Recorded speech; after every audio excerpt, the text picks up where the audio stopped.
Hello all. तो आज के लेक्चर में हम लोग शुरू करेंगे हिमाचल प्रदेश हिस्ट्री के बारे में। हिमाचल प्रदेश हिस्ट्री की अगर बात की जाए तो ये हमारा जनरल स्टडीज पेपर 1 यूनिट 1 का थर्ड सब यूनिट है और इसको अप्रोच करने का बेस्ट तरीका है आप लोग जो सिलेबस कमीशन के द्वारा दिया गया है उस सिलेबस को कंप्लीट करिए, क्योंकि अभी तक जो क्वेश्चंस पूछे गए हैं कमीशन के द्वारा वो इसी सिलेबस से पूछे गए हैं और हमारे पास इसके अलावा हिस्ट्री को कंप्लीट करने का कोई और तरीका नहीं है। अभी तक हम लोगों ने हिमाचल प्रदेश जीके में जनरल स्टडीज 2 के अंदर जीएस 2 के अंदर जो जो हिस्ट्री के पोर्शंस थे, पॉलिटी है, गवर्नेंस है, डिफरेंट इनिशिएटिव्स हैं जो कि हिमाचल प्रदेश गवर्नमेंट के द्वारा लिए गए हैं for disadvantage state of the society, उसके बारे में डिस्कस कर लिया है।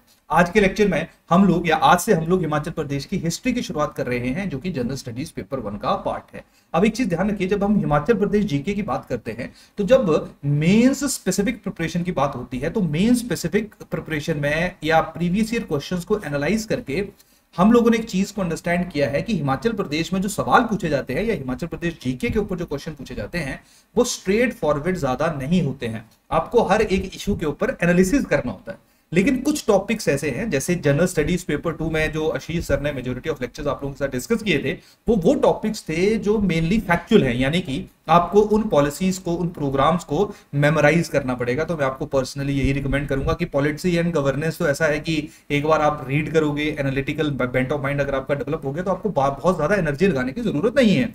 लेकिन जो फैक्चुअल टॉपिक्स हैं, जहां पे प्रोग्राम्स हैं, स्कीम्स हैं, पॉलिसीज हैं, एक्ट्स हैं, वहां पे आपको मल्टीपल टाइम चीजों को रिवाइज करना पड़ेगा ताकि आप मैक्सिमम इंफॉर्मेशन रिटेन कर सको।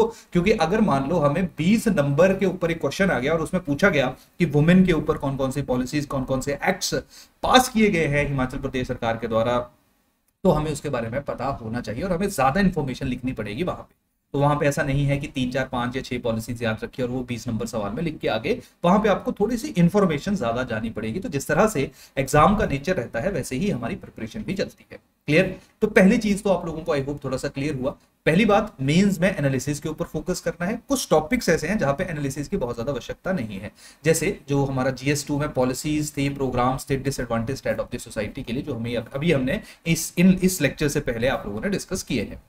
वहां पे बस एक चीज आप ध्यान रखना कि जैसे वुमेन से रिलेटेड प्रोग्राम्स हैं, आपके डिसेबल्ड इंडिविजुअल्स के साथ रिलेटेड प्रोग्राम्स हैं, एससी से रिलेटेड प्रोग्राम्स हैं, ट्राइब से रिलेटेड प्रोग्राम्स हैं, तो आप लोगों को इनकी परेशानियों के बारे में जरूर पता होना चाहिए कि वुमेन क्या क्या चैलेंजेस फेस कर रही हैं, जो पर्सन विद स्पेशल एबिलिटीज हैं, डिसेबिलिटीज हैं, वो क्या क्या चैलेंजेस फेस कर रहे हैं, एससी एसटीज क्या क्या चैलेंजेस फेस कर रहे हैं। क्योंकि अगर आप चैलेंजेस के बारे में अंडरस्टैंडिंग डेवलप करोगे तो ऑटोमेटिकली ही जो प्रोग्राम्स सरकार के द्वारा लॉन्च किए गए हैं उनके बारे में आपकी अंडरस्टैंडिंग भी बेटर होगी। या मैं आपको थोड़ा सा एक ट्रिक ऑफ द ट्रेड बताऊं, अगर मान लो आप लोगों को पॉलिसीज एंड प्रोग्राम्स के बारे में पता है तो वो पॉलिसीज एंड प्रोग्राम सरकार ने इसलिए बनाई हैं क्योंकि कुछ प्रॉब्लम्स हैं, कुछ चैलेंजेस हैं जो कि फेस की जा रही हैं different state of the society के बारे में। तो आप रिवर्स इंजीनियरिंग भी कर सकते हो, यानी कि प्रोग्राम से भी ये असेसमेंट लगा सकते हो कि जो पर्सन विद डिसेबिलिटीज हैं या वुमेन हैं वो क्या क्या चैलेंजेस, क्या क्या प्रॉब्लम जो है वो फेस कर रही है। तो इस तरह से आप लोगों को थोड़ा सा क्लेवरनेस और थोड़ा स्मार्ट वर्क का जो है वो थोड़ा सा एक एग्जाम्पल खुद के लिए भी और औरों के लिए भी सेट करना पड़ेगा ताकि आपकी एनर्जी कम लगे और आप लोग उससे मैक्सिमम आउटपुट जो है वो एक्सट्रैक्ट कर पाओ। क्लियर? तो चलिए आज हम लोग हिस्ट्री की बात करते हैं, ज्यादा यहां वहां नहीं घूमते हैं। क्लियर? ये छोटी छोटी चीजें होती है जो डिस्कस करना चलिए जरूरी रहता है।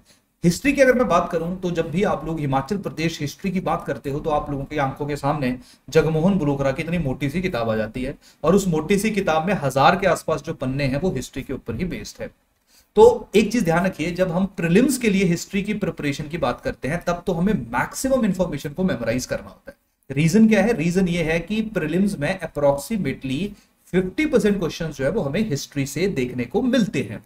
पिछले कुछ सालों में अप एंड डाउन देखा है, लेकिन नॉर्मली 50% के आसपास क्वेश्चंस जो हैं वो हिस्ट्री सेक्शन से ही हैं। यही कारण है कि प्रीलिम्स में आपको हिस्ट्री पे ज्यादा फोकस करना पड़ता है, ज्यादा मेमोराइजेशन और ज्यादा फैक्चुअल इंफॉर्मेशन को गैदर करने पे हमारा ध्यान रहता है। लेकिन जब हम लोग मेंस की बात करते हैं तो अगर मैं मेंस की बात करूं तो जैसा कि आप सब लोगों को पता है कि हर जनरल स्टडीज का जो पेपर है वो 200 नंबर का है। 200 नंबर का जीएस 1 है, 200 नंबर का जीएस 2 है और 200 नंबर का ही जीएस 3 है। और हर एक जनरल स्टडीज में जो 33% सिलेबस है, यानी कि जो 33% आपको नॉर्मली मार्क्स डिस्ट्रीब्यूशन देखने को मिलेगा वो किसका है? हिमाचल प्रदेश जीके का है।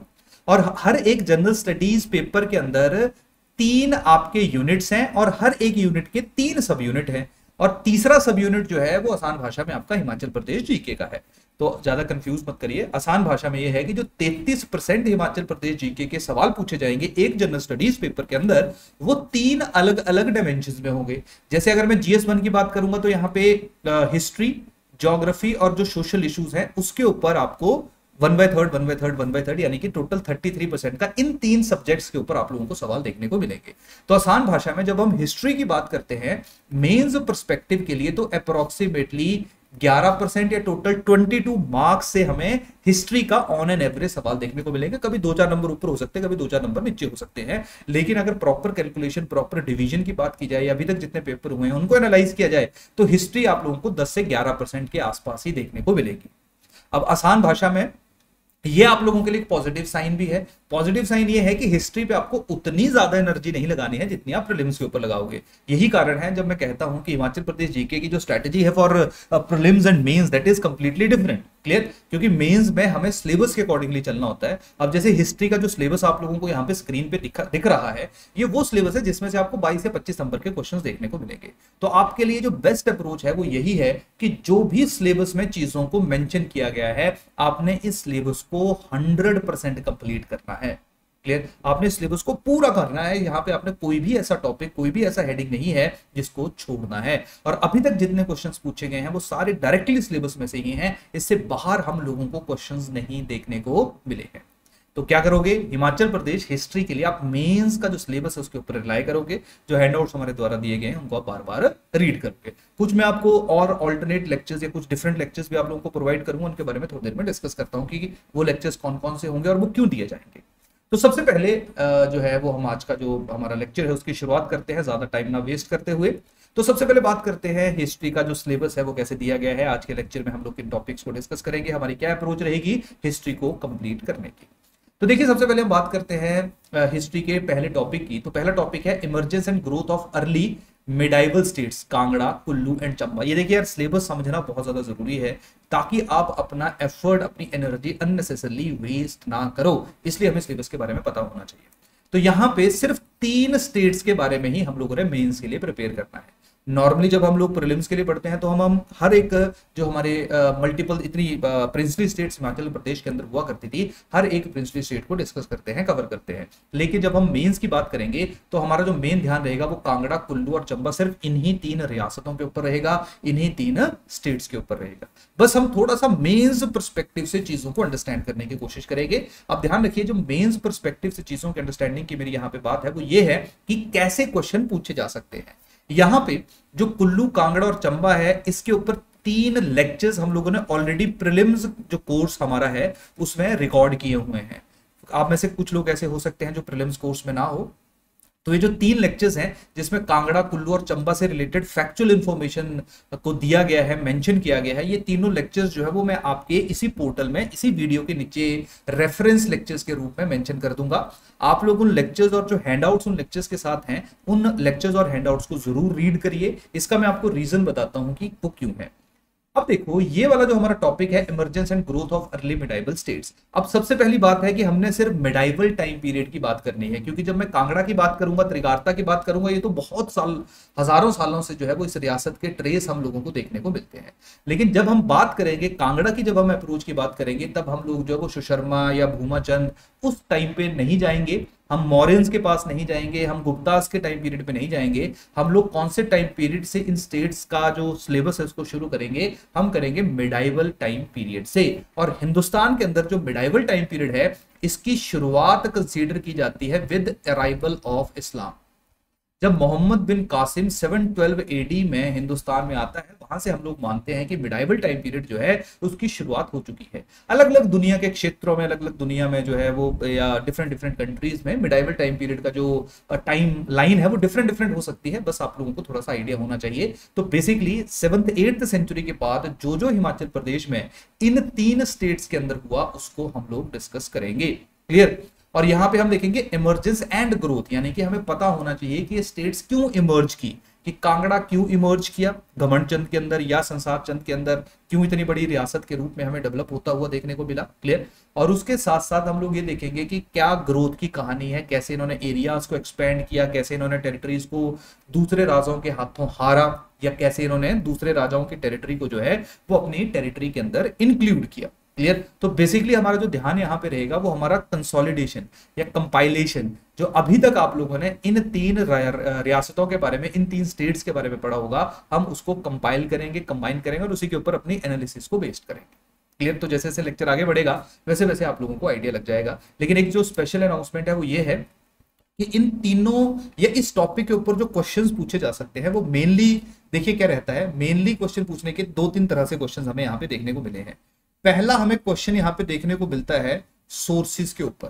ध्यान रखिए, जब भी हम हिस्ट्री की बात करते हैं, जब भी हम हिस्ट्री के अंडरस्टैंडिंग की बात करते हैं, तो हिस्ट्री के अलग अलग सोर्सेज होते हैं।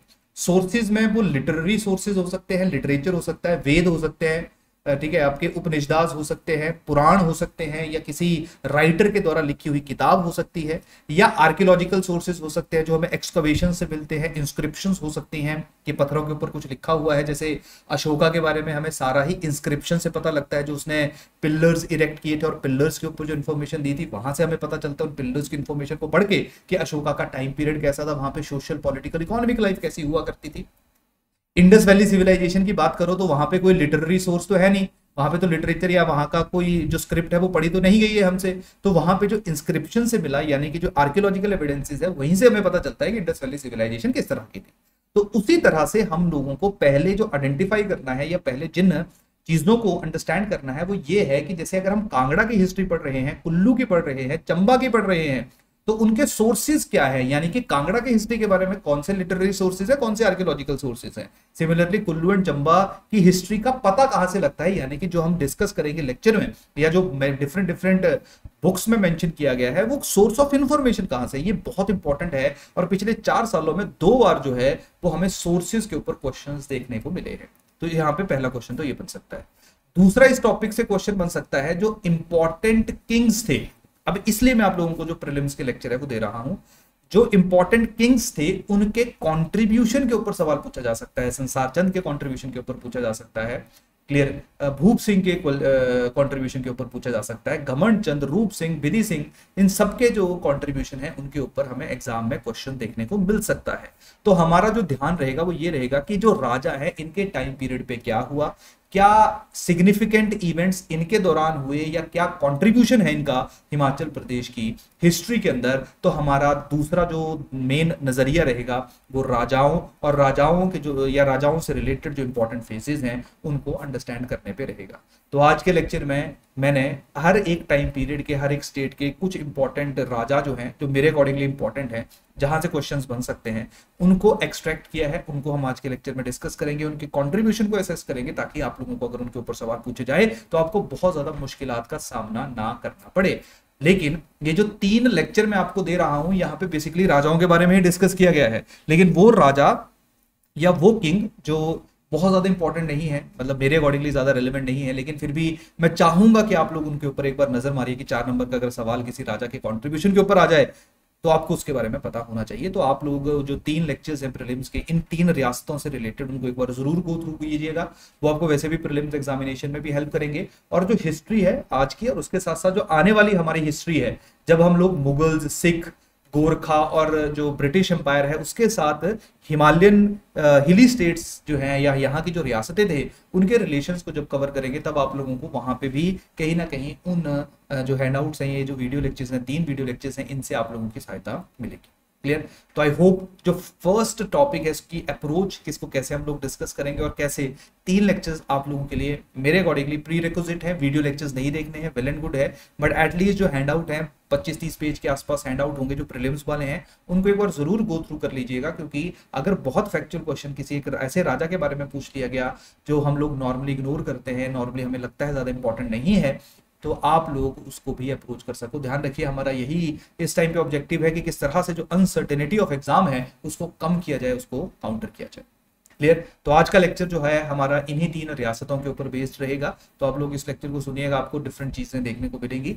हमारा मेन ऑब्जेक्टिव है, कंटेंट आपके पास हो सकता है क्योंकि बहुत नया कंटेंट जो है वो यहाँ पे नहीं होगा, क्योंकि राजा का जो कंट्रीब्यूशन है वो जो आप लोगों ने किताबें रीड की है या जो प्रीलिम्स के लिए आपने पढ़ा है बस वही कंट्रीब्यूशन होगा, वही पॉइंट्स होंगे, वही फैक्ट्स होंगे। पर सेम बात है कि उनको कैसे अप्रोच करना है वो आप लोग आज के लेक्चर से जो है वो अंडरस्टैंड करोगे। और वो लोग जिनको बिल्कुल आइडिया नहीं है जो मैं कह रहा हूँ राजाओं के बारे में, वो जरूर ये 3 लेक्चर देखिए और उसके बाद जो आज का वीडियो लेक्चर है या आज का जो लेक्चर है इसको प्रॉपरली सुनिए और अपनी जो हिस्ट्री के प्रति अंडरस्टैंडिंग है उसको डेवलप करिए। क्योंकि ध्यान रखिए आप लोगों को एक analytical bent of mind develop करना है एग्जाम के लिए, जो आपको हिमाचल में तो हेल्प करेगा करेगा, इसके साथ साथ आप लोगों को बाकी सब्जेक्ट्स में भी बहुत ज्यादा हेल्प करेगा। कहानी समझ आ रहा नहीं आ रहा, थोड़ा सा टाइम ज्यादा लगता है क्योंकि ये बहुत इंपॉर्टेंट चीजें होती है और स्टूडेंट्स जो इसको इग्नोर करते हैं। सिलेबस आपके दिमाग में ऐसे छप जाना चाहिए कि मतलब आंखें बंद करो तो सिलेबस दिख जाएगा, अच्छा हिस्ट्री में यही है, ज्योग्राफी में ये है। अब इसका मतलब ये नहीं है कि याद करने बैठ जा रहे हैं, इसका मतलब है कि इतनी बार सिलेबस को देख लिया कि वो कंप्लीट हुआ या ना हुआ कि आपको वो प्रॉपरली मेमोराइज हो गया, ये है इसका मतलब। तो पहली बात समझ आया। तो हम लोग जो है वो सबसे पहले मिडाइवल स्टेट्स की बात करेंगे, उसके बाद हम मुगलों का कैसे हिमालयन स्टेट्स में, जहां पे इन तीनों रियासतों के अलावा बाकी रियासतों के बारे में भी डिस्कस किया जाएगा, सिखों का, गोरखाओं का, ब्रिटिश का क्या इंपैक्ट है, कैसे रिलेशन रहे, क्या उन्होंने किया, 1857 रिवोल्ट के दौरान क्या हुआ, अलग अलग कैंटोनमेंट्स जो हिमाचल प्रदेश में बने वो क्यों बने और कहां कहां बने, प्रजामंडल मूवमेंट के बारे में डिस्कशन करेंगे। और इस लेक्चर को वहीं पे ही छोड़ेंगे जहां पे हम लोगों ने हमारे हिमाचल प्रदेश जीके की शुरुआत की थी, जहां पे हम लोगों ने देखा था कि किस तरह से हिमाचल प्रदेश जो है वो एक सेपरेट एंटिटी के रूप में डेवलप हुआ। साथ में 5 ईयर प्लान्स के बारे में देखेंगे और जो मोस्ट इंपॉर्टेंट इन 3 एस्पेक्ट्स के बारे में डिस्कस किया जाएगा, टेम्पल्स, मोनेस्ट्रीज एंड पेंटिंग्स। यहीं से ही हमें क्वेश्चंस आज तक देखने को मिले हैं और हमने सिलेबस को जो है वो इसी तरह से जो है वो कंप्लीट करना है, इन 3 एस्पेक्ट्स के ऊपर फोकस करके। तो आई होप आप लोगों को सिलेबस के बारे में थोड़ा सा अंडरस्टैंडिंग हो गया है। अब चलते हैं सबसे पहले जो हमारा टॉपिक है उसके बारे में। तो सबसे पहले जिस स्टेट के बारे में हम लोग डिस्कस करेंगे उस स्टेट का नाम है कांगड़ा। अब मैं आपको पर्सनली एडवाइस करूंगा, अगर बिल्कुल भी पता नहीं है आपको कांगड़ा रियासत के बारे में कि क्या है कांगड़ा, कैसे बनी, कौन कौन से इंपॉर्टेंट राजा थे, तो जो एक लेक्चर नीचे दिया गया है, फैक्चुअल लेक्चर है, क्लियर, बिल्कुल प्रीलिम्स के लिए जो उस लेक्चर को डिजाइन किया गया, आप उसको जरूर सुनिए, उसको देखिए, उसके हैंडआउट को रीड करिए, फिर आपकी अंडरस्टैंडिंग जो है वो धीरे धीरे इन ये जो हमारा मेंस का सेक्शन है इसके लिए और ज्यादा बेटर हो जाएगी। तो देखिए, जैसे कि मैंने आप लोगों से थोड़ी देर पहले भी डिस्कस किया था कि हिस्ट्री में किस तरह से सवाल पूछे जाते हैं, तो पहला जो क्वेश्चन इन स्टेट्स के ऊपर पूछा जाएगा वो ये है कि सोर्सेज क्या क्या है, किन किन सोर्सेज के ऊपर हमारी अंडरस्टैंडिंग बेस्ड है। अगर मैं कांगड़ा की बात करूं तो नॉर्मली हिस्ट्री की अंडरस्टैंडिंग में हमारे लिए जो 2 सोर्सेज हैं वो सबसे इंपॉर्टेंट रोल अदा करते हैं।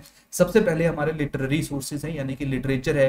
लिटरेचर में क्या हो सकता है, लिटरेचर में जो है वो आपके जो है वो रिलीजियस टेक्स्ट हो सकते हैं। रिलीजियस टेक्स्ट का मेरा मतलब क्या है कि महाभारत हो सकता है, क्लियर, रामायण हो सकता है, वेद हो सकते हैं, उपनिषद हो सकते हैं, क्लियर, या इसके साथ साथ जो है वो कुछ हमारे नॉन रिलीजियस राइटिंग्स हो सकती हैं जो इंडिपेंडेंट थिंकर्स के द्वारा लिखी गई, वो कल्हान के द्वारा लिखी गई, क्लियर, वो बना भट्टा के द्वारा लिखी गई, आर्य भट्टा के द्वारा लिखी गई, वो राइटिंग्स हो सकती है जो हमें किसी भी एक स्पेसिफिक हिस्ट्री के फेज के बारे में बताती है। अब हिमाचल प्रदेश के बारे में क्या स्पेसिफिक है और कांगड़ा के बारे में क्या स्पेसिफिक है उसको हम थोड़ी देर में डिस्कस करेंगे, क्लियर। और आर्कियोलॉजिकल सोर्सेज की बात की जाए तो आर्कियोलॉजिकल सोर्सेज में कुछ भी हो सकता है। आर्कियोलॉजिकल सोर्सेज में जो है वो मेनली तुम्हारा रहता है इंस्क्रिप्शन। इंस्क्रिप्शन का मतलब क्या है कि जैसे मान लो कहीं से पत्थर निकला हिमाचल में, उस पत्थर के ऊपर कुछ लिखा हुआ है, कोई लैंग्वेज लिखी है, कोई स्क्रिप्ट लिखी है, दैट इज इंस्क्रिप्शन।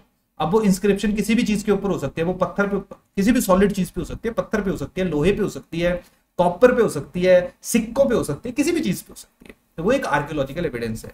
उसी तरह से कॉइन्स को भी हम लोग एक अलग से आर्कियोलॉजिकल एविडेंस मान देते हैं। जो हमारा पॉटरी है वो आर्कियोलॉजिकल एविडेंस है। जो आर्किटेक्चर है, महल, किले वगैरह है, वो आर्कियोलॉजिकल एविडेंसेस है। तो वहां पे हम लोग उनको देख के हम लोग अंडरस्टैंड करने की कोशिश करते हैं कि जो हमारा हिमाचल है या हिमाचल की स्पेसिफिक रियासत है इसमें क्या हुआ करता था, किस तरह से जो है वो कैसे जो लोग हैं वो रहा करते थे, क्लियर। तो हिमाचल प्रदेश में किस तरह से लोगों का, किस तरह से किसी एक रियासत का social, political and economic nature था, तो इस चीज को हम लोगों ने जो है वो बिल्कुल कंप्लीट करना है। तो सबसे पहले चलिए डिस्कस करते हैं कि कांगड़ा के कौन कौन से इंपॉर्टेंट सोर्सेस हैं। अब ध्यान रखिए, ये बहुत सारी ऐसी इंफॉर्मेशन है जो हमने प्रीलिम्स में पढ़ी होती है। कोई नई इंफॉर्मेशन आपको कुछ एनालिटिकल पॉइंट ऑफ व्यू से जो मैं डेवलप करना चाह रहा हूं आप लोगों के अंदर, उसके अलावा आपको बहुत ज्यादा नई इंफॉर्मेशन इस लेक्चर में देखने को नहीं मिलेगी और आपने नई इंफॉर्मेशन ऐड करनी भी नहीं है। हिस्ट्री जितना बड़ा हुआ है आप लोगों ने उतना मोर देन सफिशिएंट है, जितना भी हम लोग डिस्कस कर रहे हैं ये भी आप लोगों के लिए सफिशिएंट है अगर मैं हिमाचल प्रदेश एग्जाम की बात करूं। तो सबसे पहले बात करते हैं कि जब हम लिटरेचर की बात करेंगे या जब हम लिटरेरी सोर्सेज की बात करेंगे तो हिमाचल प्रदेश में अलग अलग लिटरेरी सोर्सेज, अलग अलग लिटरेचर डेवलप होते हुए हम लोगों को देखने को मिले। अब देखो यार, हिमाचल की क्या, इंडिया हिंदुस्तान से समझाता हूं आप लोगों को। जैसे मैं अगर इंडिया की बात करता हूं तो इंडिया में इनिशियल स्टेजेस पे जो हमारा लिटरेचर डेवलप हुआ, जो हमारा इंडिजीनियस लिटरेचर था, यानी कि यहाँ के लोगों के द्वारा ही डेवलप किया गया, वो बेसिकली संस्कृत लिटरेचर था। उसी के साथ साथ तेलुगु लिटरेचर था, तमिल लिटरेचर था, मराठा था, या सॉरी जो हमारा मराठी लिटरेचर था या हमारा उड़िया लिटरेचर था, वो टाइम के साथ साथ डेवलप हुआ। लेकिन सबसे पुराना जो लिटरेचर डेवलप होता हुआ हम लोगों को देखने को मिलता है वो है संस्कृत लिटरेचर, जो आर्यंस के द्वारा मेनली डेवलप किया गया। उसके बाद हम लोगों ने देखा कि धीरे धीरे बाहर से, फॉरेन से भी इंडिया के ऊपर जो वो इन्वेजन्स होने शुरू हुए, चाहे वो एंशिएंट टाइम पीरियड पे है या मिडाइवल टाइम पीरियड पे है। मिडाइवल टाइम पीरियड की बात कर लेते हैं क्योंकि हमारा जो दायरा है वो मिडाइवल की अंडरस्टैंडिंग के ऊपर ही है।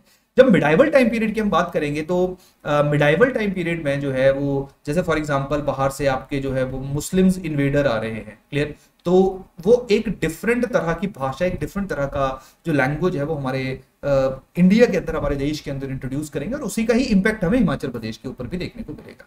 तो जब हम लिटरेचर की बात करेंगे तो वो लिटरेचर अलग अलग भाषाओं में होगा, वो संस्कृत में होगा, वो आपको पर्शियन लैंग्वेज में देखने को मिलेगा, क्योंकि मिडाइवल टाइम पीरियड जो है वो वहां पे जो मुस्लिम डोमिनेशन हमें देखने को मिलती है, जहां पे दिल्ली सल्तनत ने पहले पूरे हिंदुस्तान पे रूल किया और उसके बाद मुगलों ने जो है वो पूरे हिंदुस्तान के ऊपर रूल किया, जिनमें से कुछ एरियाज हिमाचल के भी मुगलों के पास थे। अगर मैं कांगड़ा की बात करूंगा तो जहांगीर के टाइम पे जो कांगड़े का किला है, जो नगरकोट फोर्ट है, वो मुगलों के कंट्रोल में प्रॉपरली चला गया। तो उससे पहले भी तुगलक वगैरह जो है उन्होंने उस जो फोर्ट है, किला है, उसको ऑलमोस्ट कैप्चर कर लिया था। क्लियर? तो आसान भाषा में जो भी इन्वेजन्स होंगे उनका इंपैक्ट हमें देखने को मिलेगा। तो कुछ जो किताबें लिखी गई हैं, कुछ लिटरेचर डेवलप किया गया है वो संस्कृत वालों के द्वारा किया गया होगा, कुछ जो है वो पर्शियंस के द्वारा किया गया। और बहुत बार देखा गया है कि हिस्ट्री में इंडिपेंडेंट ट्रेवलर्स बहुत आए हैं। इंडिपेंडेंट ट्रेवलर्स, या मैं ऐसा कहूं कि कोई महमूद ऑफ गजनवी के साथ आ गया, क्लियर, कोई जो है वो गौरी के साथ आ गया, कोई तुगलकों के साथ आ गया, तो हमें एक ट्रेवलर्स जो है उनका भी बहुत ज्यादा संख्या में जो है वो एक तरह से बहुत सारे ट्रेवलर्स जो है वो हिमाचल प्रदेश में या इंडिया के अंदर देखने को मिलते हैं। और उन ट्रेवलर्स में जैसे मैं एग्जांपल देता हूँ, फाइयान है, ह्यून सांग है जो चाइना से आए हैं, उसी तरह से यूरोपियन कंट्री से भी काफी फॉरेन ट्रेवलर्स जो है वो हिंदुस्तान के अंदर आए और वो हिमाचल प्रदेश में भी पहुंचे। उसी तरह से जो है वो काफी पर्शियन जो ट्रेवलर्स हैं वो भी आए, जो मेनली राजाओं वगैरह के साथ आए थे, जो कि पर्शियन या मुस्लिम रूलर्स हिमाचल या हिंदुस्तान के अंदर आए और उन्होंने हिंदुस्तान के ऊपर अपना जो कंट्रोल है उसको एस्टेब्लिश किया। तो जब हम लिटरेरी सोर्सेज की बात करेंगे तो लिटरेरी सोर्सेज को आप कंबाइन करके भी लिख सकते हो या अलग अलग सेग्रीगेट भी कर सकते हो। तो मैंने इसको अलग अलग सेग्रीगेट किया है। तो जैसे सबसे पहले बात की जाए कि भाई संस्कृत लिटरेचर है, तो संस्कृत लिटरेचर जो है वो हमारे पास एक सोर्स ऑफ इंफॉर्मेशन है।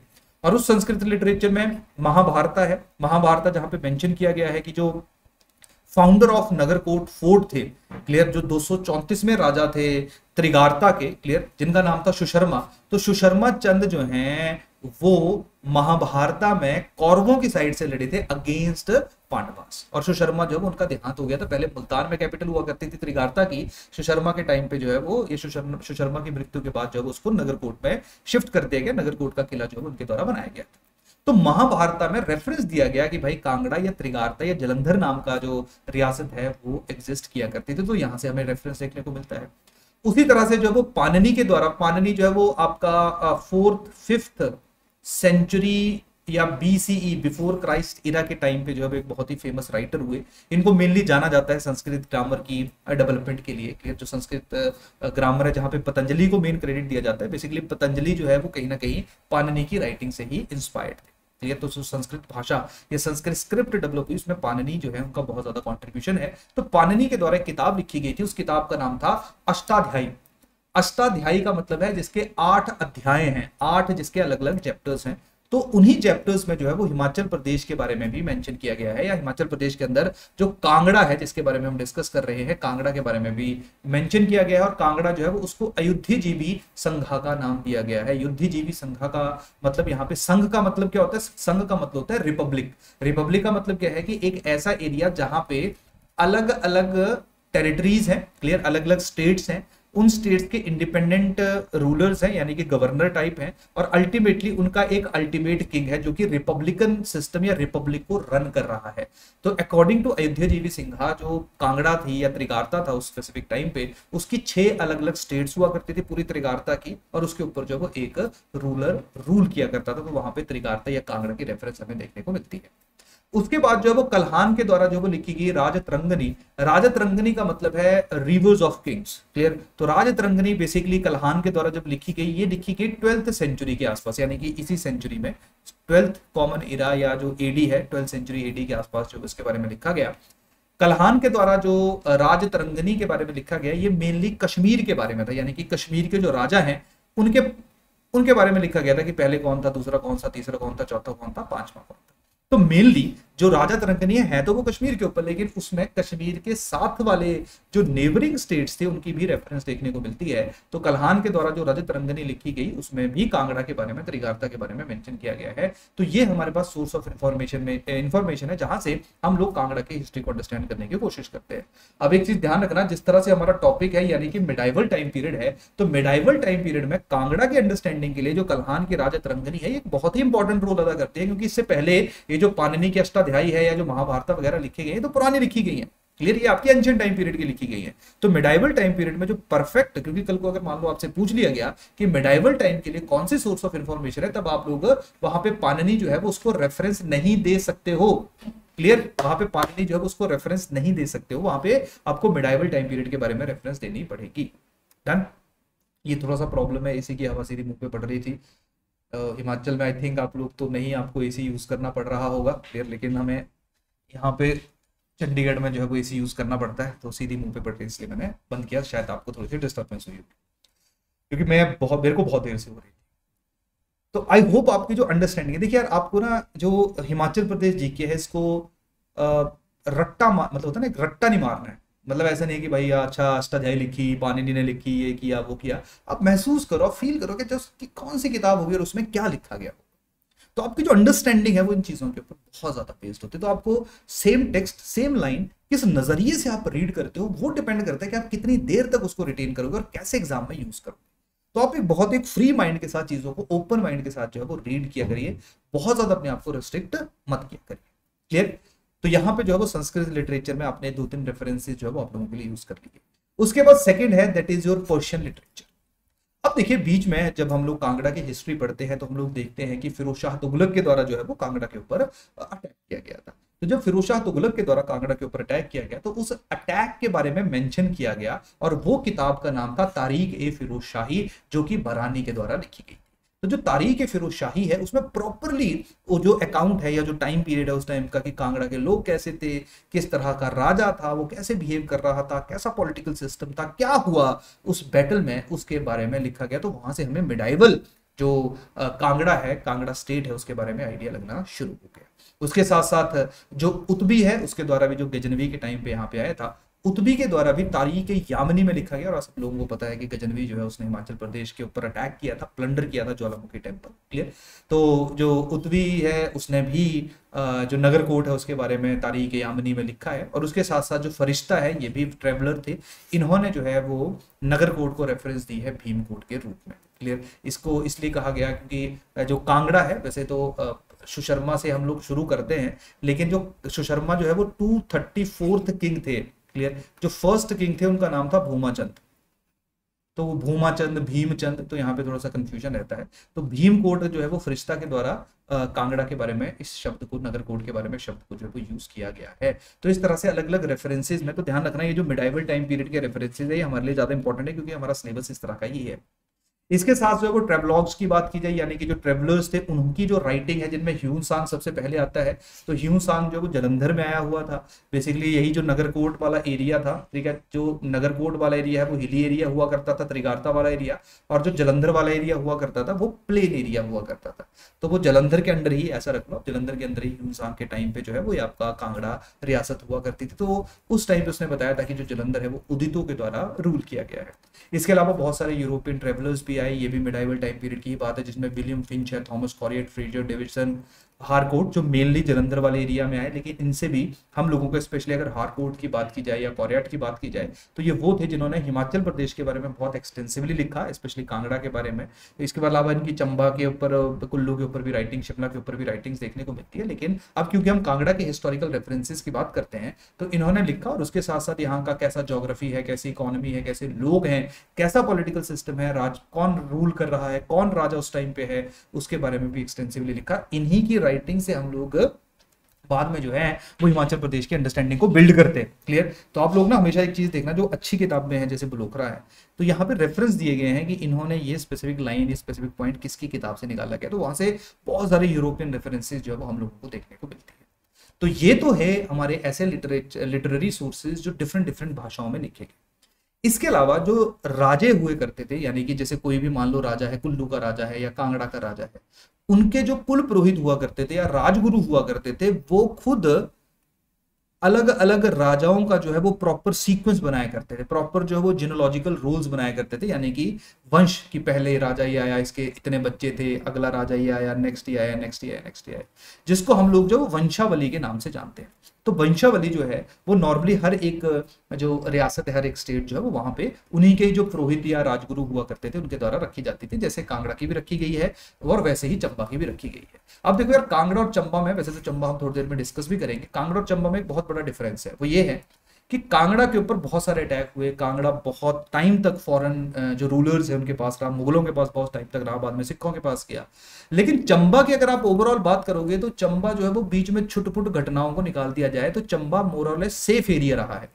यही कारण है जब हम आर्कियोलॉजिकल एविडेंसेस की बात करते हैं तो चंबा में हमें बहुत ज्यादा एविडेंसेस देखने को मिलते हैं, और चंबा की जो वंशावली है वो सबसे परफेक्ट, सबसे अच्छी वंशावली है as compare to other states of Himachal Pradesh, क्योंकि चंबा फॉरेन इन्वेजन से प्रोटेक्टेड रहा है। तो जब फॉरेन इन्वेजन से कोई प्रोटेक्टेड रहेगा तो अपना काम जो है, ये जो भी एविडेंसेस होंगे, चाहे वो लिटरेरी एविडेंसेस हैं, आर्कियोलॉजिकल एविडेंसेस हैं, वो ज्यादा देर तक इंटैक्ट होकर रहेंगे। तो चंबा जो है वो थोड़ा सा ब्लेस्ड स्टेट हमें देखने को मिलती है एज कंपेयर टू कुल्लू या स्पेशली कांगड़ा। कांगड़ा में तो बहुत ज्यादा इन्वेजन हुए after Mahmud of Ghaznavi. Clear? तो यहां पे ये हमारे लिटरेरी सोर्सेज थे जिनके बारे में हमें पता होना चाहिए। अब देख लेते हैं आर्कियोलॉजिकल सोर्सेज कौन कौन से थे और वो कहां कहां मिले। तो डिस्ट्रिक्ट कांगड़ा की अगर हम बात करेंगे तो यहाँ पे हमें जो वो 2 यूरोलॉजीज मिली है, क्लियर, जहां पे राइटिंग लिखी गई थी, इंस्क्रिप्शंस लिखी गई थी सिक्कों के ऊपर, और उनमें जो है वो लक्ष्मणा के बारे में, जो किराग्राम आप सब लोगों को पता है, कांगड़ा के अंदर ही है, अभी जो है वो हम लोग बैजनाथ को किराग्रामा कहते हैं स्पेसिफिक टाइम पे। तो वहां का जो किराग्रामा का जो चीफ हुआ करता था, हेड हुआ करता था लक्ष्मणा, जो कि त्रिगार्ता के राजा के अंडर हुआ करता था, क्योंकि पूरी की पूरी एक रियासत थी त्रिगार्ता, उसके अंदर आपको मल्टीपल स्टेट्स देखने को मिलते थे और उन स्टेट्स के अंदर आपको मल्टीपल छोटे छोटे और प्रोविंसेस देखने को मिलती थी और छोटे छोटे एरियाज देखने को मिलते थे, जिनको मल्टीपल चीफ्स जो हैं वो लीड किया करते थे और वो राजा के लिए अकाउंटेबल थे। तो जो हमें कांगड़ा में सिक्के मिले हैं वो यही बताते हैं कि जो त्रिगार्ता का राजा था जयचंद्रा, उसके लिए जो है वो जो किरग्राम के चीफ थे लक्ष्मणा, वो जो है वो कैसे ट्रिब्यूट पे जो है वो पे करते थे। इन दोनों का मेंशन जो है वो इन सिक्कों की इंस्क्रिप्शन के ऊपर जो लिखी गई चीज है, क्लियर, उसमें मेंशन किया गया है, जो मेनली ब्राह्मी स्क्रिप्ट में उस टाइम पे लिखी जाती थी। क्लियर? इसके साथ साथ पत्थरों के ऊपर भी इंस्क्रिप्शंस मिली है, पथियार में और कनियारा में, जो कि कांगड़ा डिस्ट्रिक्ट के अंदर है। क्लियर? इससे से हमें आइडिया लगता है कि उस टाइम पे जो है वो किस तरह का social, economic and political nature हुआ करता था कांगड़ा रियासत का या कांगड़ा स्टेट का। तो ये कुछ हमारे सोर्सेज हैं, चाहे आर्कियोलॉजिकल सोर्सेज हैं या लिटरेरी सोर्सेज हैं, जहां से हमें कांगड़ा के इतिहास के बारे में पता चलता है। तो ये था हमारा किसी भी एक रियासत को जानने के लिए पहला और सबसे इंपॉर्टेंट पहलू।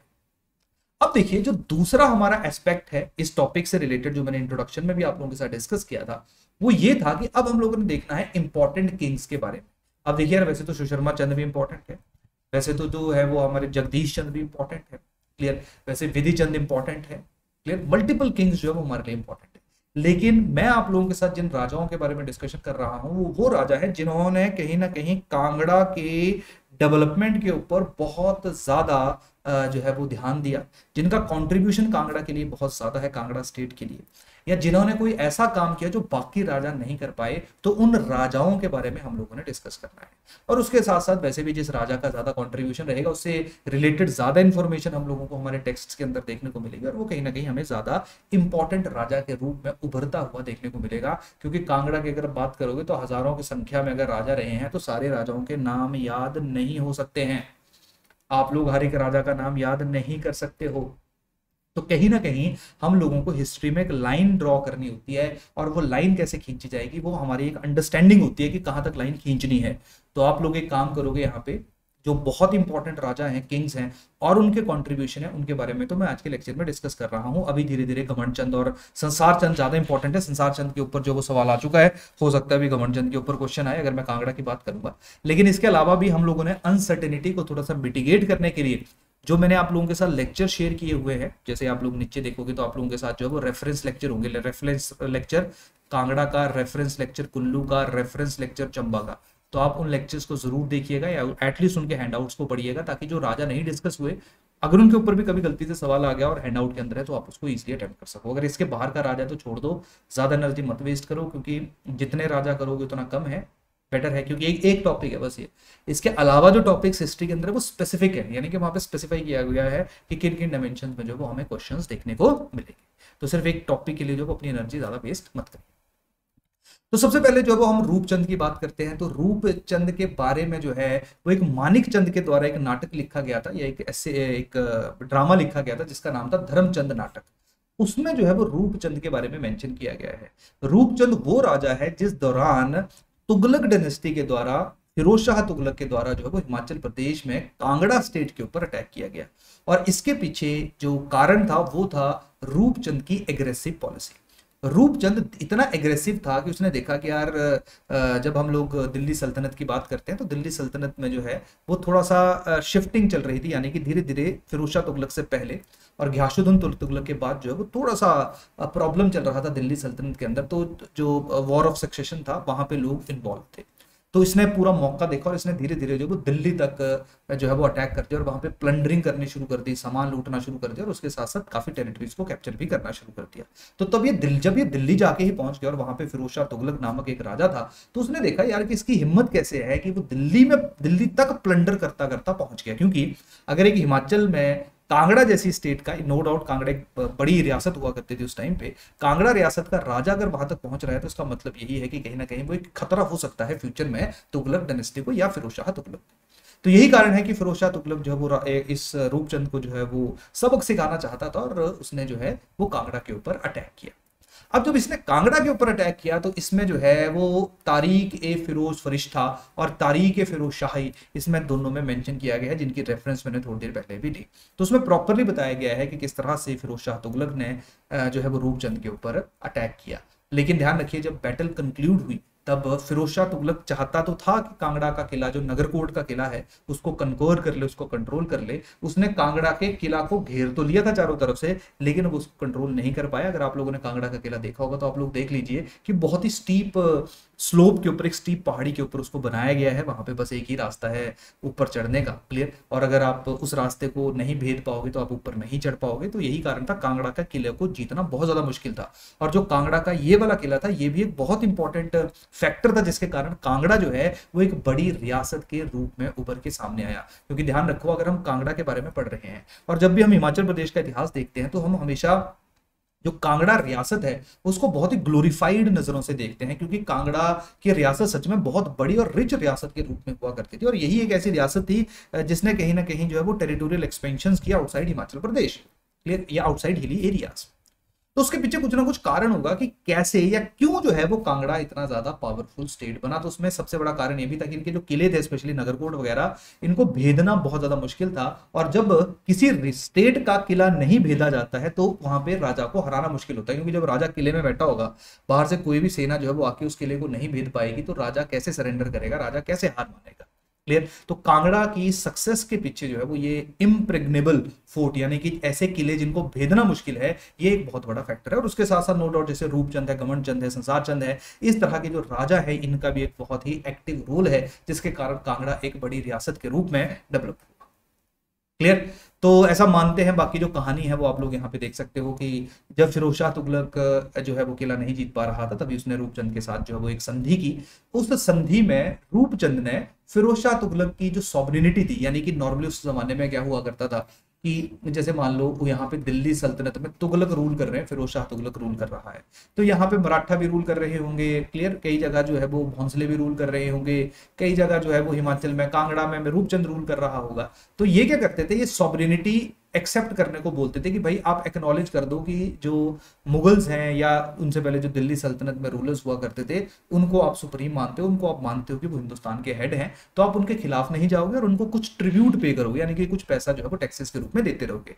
इसके बदले वो तुम्हें प्रोटेक्शन देंगे, यानी कि अगर कोई तुम्हारे ऊपर अटैक करता है, आपको सोचिए कि उस टाइम पे दिल्ली सल्तनत बड़ी पावरफुल एक पॉलिटिकल फोर्स के रूप में मौजूद थी, तो अगर कोई अटैक करेगा और आप दिल्ली तुगलक या जो दिल्ली सल्तनत है या तुगलक डायनेस्टी है उसको ट्रिब्यूट पे कर रहे हो, तो कहीं ना कहीं वो आपकी सहायता करने के लिए आएंगे। तो इस तरह से काफी राजा जो है वो जो बड़ी पावर हुआ करती थी, चाहे वो पहले दिल्ली सल्तनत थी बाद में मुगल थे, उनकी जो सॉवरेनिटी थी उसको एक्सेप्ट कर लेते थे ताकि उनको फ्यूचर में डिफेंस मिले। क्लियर। तो ये जो राजा रूपचंद है, इसकी कहानी जो यहाँ पे हम लोग देख सकते हैं कि फिरोज शाह के साथ उसकी संधि हुई।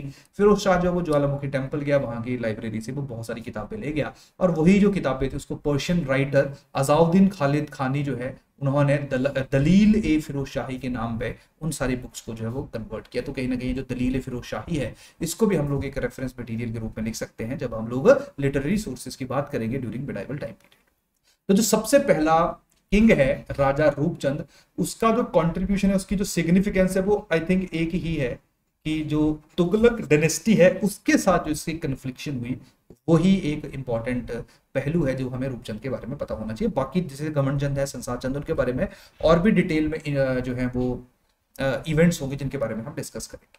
अब नेक्स्ट बात करते हैं राजा घमंड चंद की। राजा घमंड चंद जो है वो 1751 एडी 1751 में कांगड़ा के राजा बने। अब ध्यान रखो, हम कांगड़ा के सारे राजाओं के बारे में डिस्कस नहीं कर रहे हैं, क्लियर। यहाँ पे कांगड़ा के जो ऐसे राजा जिन्होंने कांगड़ा की कायाकल्प कर दी, उनके बारे में ही डिस्कशन कर रहे हैं। जब 1751 में राजा घमंड चंद कांगड़ा के राजा बने, तो उस टाइम पे जो नगरकोट का किला था वो कांगड़ा के हाथों से जा चुका था। जो कांगड़ा के आसपास वाले एरिया थे, जैसे हमीरपुर वाला एरिया आ गया, नदौन वाला एरिया आ गया, क्लियर, ज्वालामुखी वाला एरिया आ गया, ये तो कांगड़ा रूलर्स के अंडर हुआ करते थे। लेकिन जो नगरकोट का किला आ गया था, ये चला गया था मुगलों के पास। जब जहांगीर राजा था तो मुगलों ने नगरकोट के किले को कैप्चर कर लिया। तो जो जब भी कोई राजा बनता था कांगड़ा का, वो हर राजा चाहता था कि वो मुगलों से उस किले को छुड़वाए, चाहे वो घमंड चंद है जो 1751 में बना, या इसके बाद चाहे वो संसार चंद है। हर जो पावरफुल राजा होगा वो इसको छुड़वाने की कोशिश करे। अब घमंड चंद नो डाउट मुगलों से इस किले को तो छुड़वा नहीं पाया, क्योंकि इस किले को भेजना बहुत ही ज्यादा मुश्किल था। लेकिन घमंड चंद ने क्या किया, जो आसपास के एरियाज थी, आसपास की जो टेरिटरीज थी, उनको कैप्चर करना शुरू कर दिया, उनको जो है वो एक्वायर करना शुरू कर दिया, और इस तरह से जो कांगड़ा रियासत का साइज है उसको बहुत ज्यादा बड़ा कर दिया। आसपास के बहुत सारे एरियाज जो थे वो घमंड चंद के पास चले गए। तो घमंड चंद के बारे में हम क्यों डिस्कस कर रहे हैं, क्योंकि घमंड चंद वो है जिसने कांगड़ा रियासत के जो टेरिटरीज थी, कांगड़ा रियासत के जो एरियाज थे, उन एरियाज को एक्सपैंड किया कांगड़ा रियासत को, और बहुत सारे एरियाज को जो है वो अपने अंदर कैप्चर कर लिया। इसके साथ साथ एक छोटी सी कहानी भी मैं आप लोगों के साथ डिस्कस करूंगा। देखिए फैक्ट्स है वो तो ठीक है, लेकिन मैं आपको एक प्रॉपर स्टोरी सुना देता हूँ। देखिए कहानी क्या है कि ये थोड़ा सा हिस्ट्री है, तो हिस्ट्री में आप लोगों को थोड़ा लिंकेज भी पता होना चाहिए, हिंदुस्तान के साथ भी लिंक करना पड़ेगा। अब देखिए, जब हम ना 1751 के आसपास की बात करते हैं, अब इस टाइम पीरियड पे देखो इंडिया में क्या हो रहा है, हिंदुस्तान में क्या हो रहा है। ये वो वाला टाइम पीरियड है जहां पे जो मुगल्स हैं, आई होप आपको ये हिस्ट्री पता होगी, है ना। ऐसा तो नहीं तुम में से कोई जिसको नहीं पता है, अगर ऐसा है तो कमेंट कर देना, मतलब अपना जो हमारा है पोर्टल उस पर डाल देना। बट मैं एक्सपेक्ट करूंगा कि ऐसा नहीं है, क्योंकि हम मेंस की तैयारी कर रहे हैं, प्री की नहीं कर रहे। तो मुगल्स जो है ना वो आफ्टर 1707 एडी 1707 के बाद मुगल्स कमजोर होने शुरू हो गए थे। नहीं तो पहले मुगल बहुत पावरफुल हुआ करते थे। 1707 ये वो साल है जब औरंगजेब की मृत्यु हुई थी, औरंगजेब की डेथ हुई थी। तो 1707 के बाद जब मुगल वीक होने शुरू हो गए, तो धीरे धीरे इंडिया के अंदर जो मराठास थे इन्होंने अपनी पावर को एक्सपैंड करना शुरू कर दिया, और मराठा धीरे धीरे राजपुताना वाला एरिया, यहाँ पे दिल्ली के आसपास वाले एरियाज के ऊपर इन्होंने कंट्रोल करना शुरू कर दिया। तो मराठास एक बड़ी पावर के रूप में डेवलप हो गए। हमारे देश का इतिहास है कि जब जब दिल्ली के ऊपर रूल करने वाला कोई भी राजा कमजोर हुआ है तो हिंदुस्तान के अंदर से तो आवाजें उठी ही हैं, ये इतिहास यही बोलता है। इवन बाहर से, अफगानिस्तान वाले एरिया से, पर्शिया वाले एरिया से, सेंट्रल एशिया वाले एरिया से भी हिंदुस्तान के ऊपर अटैक होने शुरू हुए हैं, ये गवाह है इतिहास। तो इसी दौरान जो है वो अफगानिस्तान का राजा हुआ करता था अहमद शाह अब्दाली या अहमद शाह दुरानी जिसको हम कहते हैं। तो उसने भी हिंदुस्तान में देखा कि यार जो दिल्ली के ऊपर रूल करने वाला मुगल एम्पायर है वो कमजोर हो चुका है, वो वीक हो चुका है। तो उसने भी टाइम भांपा और 1748 में जो वो हिंदुस्तान के ऊपर यानी कि दिल्ली के ऊपर जो वो अटैक कर दिया। और दिल्ली के जो आसपास वाले एरियाज थे, पंजाब के एरियाज थे, पंजाब के एरियाज पे कंट्रोल हो रहा है तो पंजाब के साथ ही कांगड़ा लगता है, उन एरियाज को भी जो वो धीरे धीरे उसने कैप्चर करना शुरू कर दिया। तो अहमद शाह अब्दाली ये वो है जिसने पानीपत की लड़ाई में मराठाओं को हराया। और एक ऐसा टाइम आ गया था जहां पे मराठास जो है वो ऐसा लग रहा था कि मुगलों के बाद, जैसे सबसे पहले दिल्ली सल्तनत बनी थी जिसमें तुगलक वगैरह खिलजियों ने रूल किया था, उसके बाद मुगल आए थे जब बाबर ने स्थापना की थी मुगल एम्पायर की, औरंगजेब की डेथ हो गई थी, मुगल कमजोर हो रहे थे, तो ऐसा लग रहा था कि मुगलों के बाद अगला जो रूलर होगा या अगला जो एम्पायर हिंदुस्तान के ऊपर रूल करेगा वो मराठास होंगे। लेकिन उस टाइम पे अहमद शाह अब्दाली ने 1761 में पानीपत की तीसरी लड़ाई में जो है वो मराठास को हराया। और मराठास का हारने का मतलब था कि कहीं ना कहीं जो एम्बिशंस थी मराठास की, या कहीं ना कहीं जो एक्सपेक्टेशन थी कि यहीं का ही कोई रूलर जो है या यहीं का ही जो एम्पायर है वो हिंदुस्तान के ऊपर अपना कब्जा स्टैब्लिश करेगा, वो वहीं पे ही खत्म होगी। तो अहमद शाह अब्दाली एक बहुत इंपॉर्टेंट हस्ती के रूप में इतिहास में देखा जाता है। तो यही वो अहमद शाह अब्दाली है जिसने 7-8 के आसपास जो वो हिंदुस्तान के ऊपर अटैक किया। तो अब अहमद शाह अब्दाली या अहमद शाह दुरानी की कहानी मैं आप लोगों के साथ क्यों डिस्कस कर रहा हूं? मैं इसलिए डिस्कस कर रहा हूं आप लोगों के साथ क्योंकि यहां पे जो घमंड चंद है इसने अहमद शाह अब्दाली का साथ दिया था। अहमद शाह अब्दाली के साथ देने का मतलब क्या है? मुगलों के खिलाफ जाना। मुगलों के खिलाफ जाने का मतलब क्या है? मुगल जिन्होंने मैक्सिमम टेरिटरी के ऊपर कब्जा किया हुआ है उस टेरिटरी को हथियाने में अब घमंड चंद जो है वो कहीं ना कहीं उसको थोड़ा सा परमिशन मिल गया। और जो अहमद शाह दुरानी था वो घमंड चंद से इतना प्रभावित हुआ कि उसने जो घमंड चंद है उसको जलंधर द्वाब का, जलंधर मतलब जो प्लेन वाला एरिया जिसमें कांगड़ा का हिली एरियाज भी आया करता था जो कि मुगलों के पास हुआ करता था पहले, इसको जो है वो अपने कंट्रोल में ले लिया। और जो घमंड चंद है उसको जलंधर द्वाब का पूरे का पूरा, यानी कि जो मुगलों का एरिया था जो अहमद शाह दुरानी ने जीत लिया था, अहमद शाह दुरानी के पास आ गया था, अब वो पूरे एरिया को जो रिस्पॉन्सिबिलिटी है वो घमंड चंद को चली गई। क्लियर? बस घमंड चंद ने जो अदीना बेग खान था जो गवर्नर हुआ करता था पंजाब का, उसकी सॉवरेनिटी को एक्सेप्ट किया था। इसके अलावा घमंड चंद जो है वो बहुत ही पावरफुल जो है वो किंग बन गया था जब अहमद शाह दुरानी जब तक यहाँ पे रहा, स्पेशली टिल 1758। क्लियर? तो ये पूरी की पूरी कहानी जो है वो आप लोगों को थोड़ा सा पता होना चाहिए कि कैसे घमंड चंद ने अहमद शाह दुरानी की हेल्प की। अहमद शाह दुरानी के एक ट्रस्टी लेफ्टिनेंट के रूप में, इसने लेफ्टिनेंट के रूप में काम किया और काफी एरियाज को, नियर बाई एरियाज जो है वो उसको इसने कैप्चर करना शुरू कर दिया। जैसे बात करते हैं, अगला है टेरिटोरियल एक्सपेंशन। कुटलहर की बात की जाए, आधा कुटलहर इसने कैप्चर कर लिया, चंबा के एरियाज को कैप्चर कर लिया, कुल्लू के एरियाज को, लेह लद्दाख को कैप्चर कर लिया। ठीक है, जो नूरपुर है, गुलेर है, दातरपुर, सिब्बा, कोटला, ये वो एरियाज थे जो कांगड़ा से अलग हो गए थे, कांगड़ा की ही आगे ऑफशूट्स बने थे, इनको भी इसने जो है वो अपने कंट्रोल में ले लिया।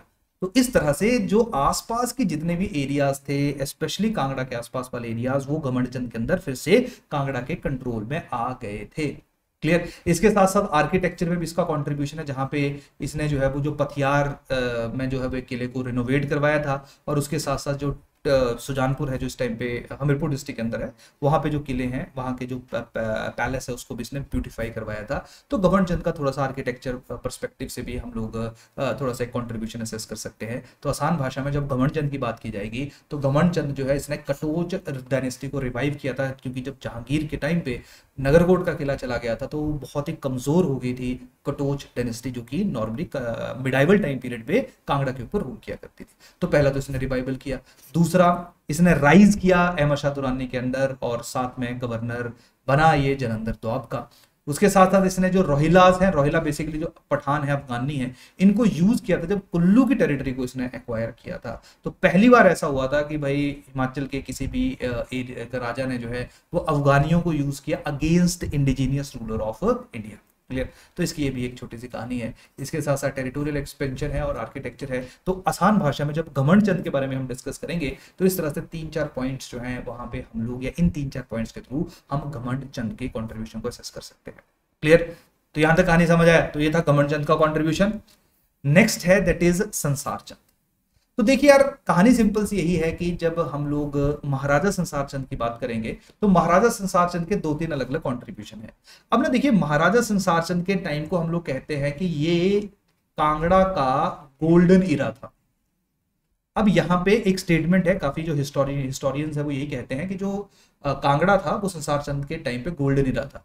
अब यहाँ पे क्वेश्चन बहुत उठते हैं कि क्या वो सच में था, या अगर वो था तो वो क्यों था, क्या रीजन है, क्या फैक्टर्स है जिसके कारण हम लोग ये कहते हैं कि संसार चंद के टाइम पे जो कांगड़ा है वो एक या कांगड़ा या जो हिमाचल का एक गोल्डन इरा हुआ करता था। तो हमारे पास दोनों ही आर्गुमेंट रहते हैं। मैं कहूंगा यार गोल्डन इरा नहीं था। गोल्डन इरा क्यों नहीं था? क्योंकि संसार चंद ने सबको परेशान किया हुआ था। आसपास मंडी के राजा को उठा के जेल में डाल दिया था। ईश्वरी सेन को 12 साल तक जेल के अंदर रखा था। बिलासपुर के राजा की हालात खराब कर दिए थे। सिरमौर के राजा को मार दिया था। क्लियर। चंबा के राजा की हालात खराब कर दिए थे। तो कहीं ना कहीं इसने तो सभी को परेशान किया था आसपास में। तो गोल्डन इरा कैसे कह सकते हो आप हिमाचल प्रदेश का? वहां पे तो ये अपने ही लोगों को सप्रेस कर रहा। But at the same time इसका जो आर्किटेक्चर में कंट्रीब्यूशन है, जो पेंटिंग में कंट्रीब्यूशन है, क्लियर, या इसके साथ साथ जब हम बात करेंगे कि टेरिटोरियल कंसोलिडेशन में कि किस तरह से कांगड़ा का रियासत का जो साइज है वो और ज्यादा इंक्रीज किया, कैसे जो नगरकोट का किला है उसको कैप्चर करने की कोशिश की, ऑलमोस्ट कैप्चर करने में सक्सेसफुल हो चुका था संसार चंद। किस्मत खराब थी कि नहीं कर पाया, नहीं तो संसार चंद ऑलमोस्ट पहुंच चुका था और वो नगरकोट के किले को वापस रीगेन कर लेता और शायद इतिहास थोड़ा डिफरेंट तरीके से लिखा जाता, लेकिन ऐसा अनफॉर्चुनेटली नहीं हो पाया। तो हमारे पास संसार चंद किसी भी एक राजा से रिलेटेड, अब देखो यार क्योंकि ये इंपॉर्टेंट राजा है और इसका काफी हमें कॉन्ट्रीब्यूशन है, तो हमें हर तरह का इसका नेचर देखने को मिलेगा। अब टेरिटोरियल एक्सपेंशन पॉजिटिव हो सकता है उस रियासत के लिए, उस एरिया के लिए, नेगेटिव हो सकता है आसपास के स्टेट्स के लिए। अब देखिए, बात की जाए तो संसार चंद ने हर एक के साथ लड़ाई की। बैटल ऑफ नेत्री में जो है, जो राजा राज सिंह है चंबा का, उसकी मृत्यु हो गई थी। क्लियर। तो चंबा का एरिया जो है वो उसके कंट्रोल में आ गया। 1792 में मंडी के ऊपर अटैक कर दिया, ईश्वरी सेन को जेल में डाला। 12 सालों तक ईश्वरी सेन जेल में रहा। ये जब गोरखा अटैक करेंगे संसार चंद के ऊपर तब जाके इसको नदौड़ की जेल से छुड़ाया जाएगा। अब आप खुद सोचो, राजा के साथ ऐसा ट्रीटमेंट हो रहा है। इसके साथ साथ जो है वो जो अर्की है उसको अपने कंट्रोल में ले लिया। बैटल ऑफ छरतादाड़ू जो है, ये वो बैटल है जहां पे बिलासपुर का राजा और जो सिरमौर का राजा था धर्म प्रकाश वो एक साइड थे और जो संसार चंद था वो दूसरी साइड था। तो यहाँ पे जो धर्म प्रकाश था यानी कि जो राजा था सिरमौर का, तो उसकी मृत्यु हो गई थी। क्लियर। इनकी 1-on-1 फाइट हुई थी, 1-on-1। तो आसान भाषा में इसकी टेरिटोरियल एक्सपेंशन थी और जितने बड़े उस टाइम पे रियासतें हुआ करते थे उन सबको इसने ऑलमोस्ट तंग किया था या अपने कंट्रोल में ले लिया था। यही कारण था कि ये परेशान हुए थे और उन्होंने गोरखाओं को बुलाया था। बाकी गोरखाओं से रिलेटेड इतिहास जो है वो हम लोग आने वाले लेक्चर में डिटेल में डिस्कस करेंगे। तो नेक्स्ट यही है कि जो गोरखा का इन्वेजन है वो कांगड़ा में क्यों हुआ? वो इसीलिए हुआ क्योंकि जब राजा मर गया चंबा का, तो वहां पे जो नाथू हुआ करता था, चंबा का वजीर था, उसने जो है वो गोरखाओं के साथ मिलकर, अमर सिंह थापा के साथ मिलकर, बिलासपुर के राजा के साथ मिलकर जो है वो संसार चंद के ऊपर अटैक कर दिया और महल मोरियां करके एक जगह है वहां पे इनकी बैटल हुई और पहली बैटल में संसार चंद हार गया।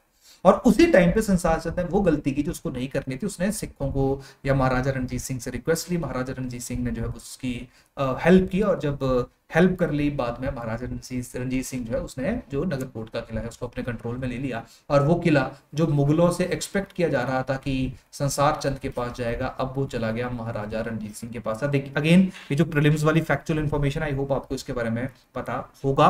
नहीं पता है तो लेक्चर जो है उसको रीड करिए, वहां से आपको कहानी और पता लगेगी। वैसे गोरखाओं से रिलेटेड हम जब गोरखाओं का टॉपिक डिस्कस करेंगे वहां पे हम गोरखाओं और हिली एरियाज में जिनमें कांगड़ा भी एक आएगा, इसको मैं वहां पे रेफरेंस के रूप में एक बार फिर से यूज करूंगा। और तीसरा है जिसके कारण हम लोग गोल्डन इरा कहते हैं। गोल्डन इरा का पहला कारण क्या है? टेंपल कंस्ट्रक्शन, जहां पे बैजनाथ टेंपल को रेनोवेट करवाया गया संसार चंद के द्वारा।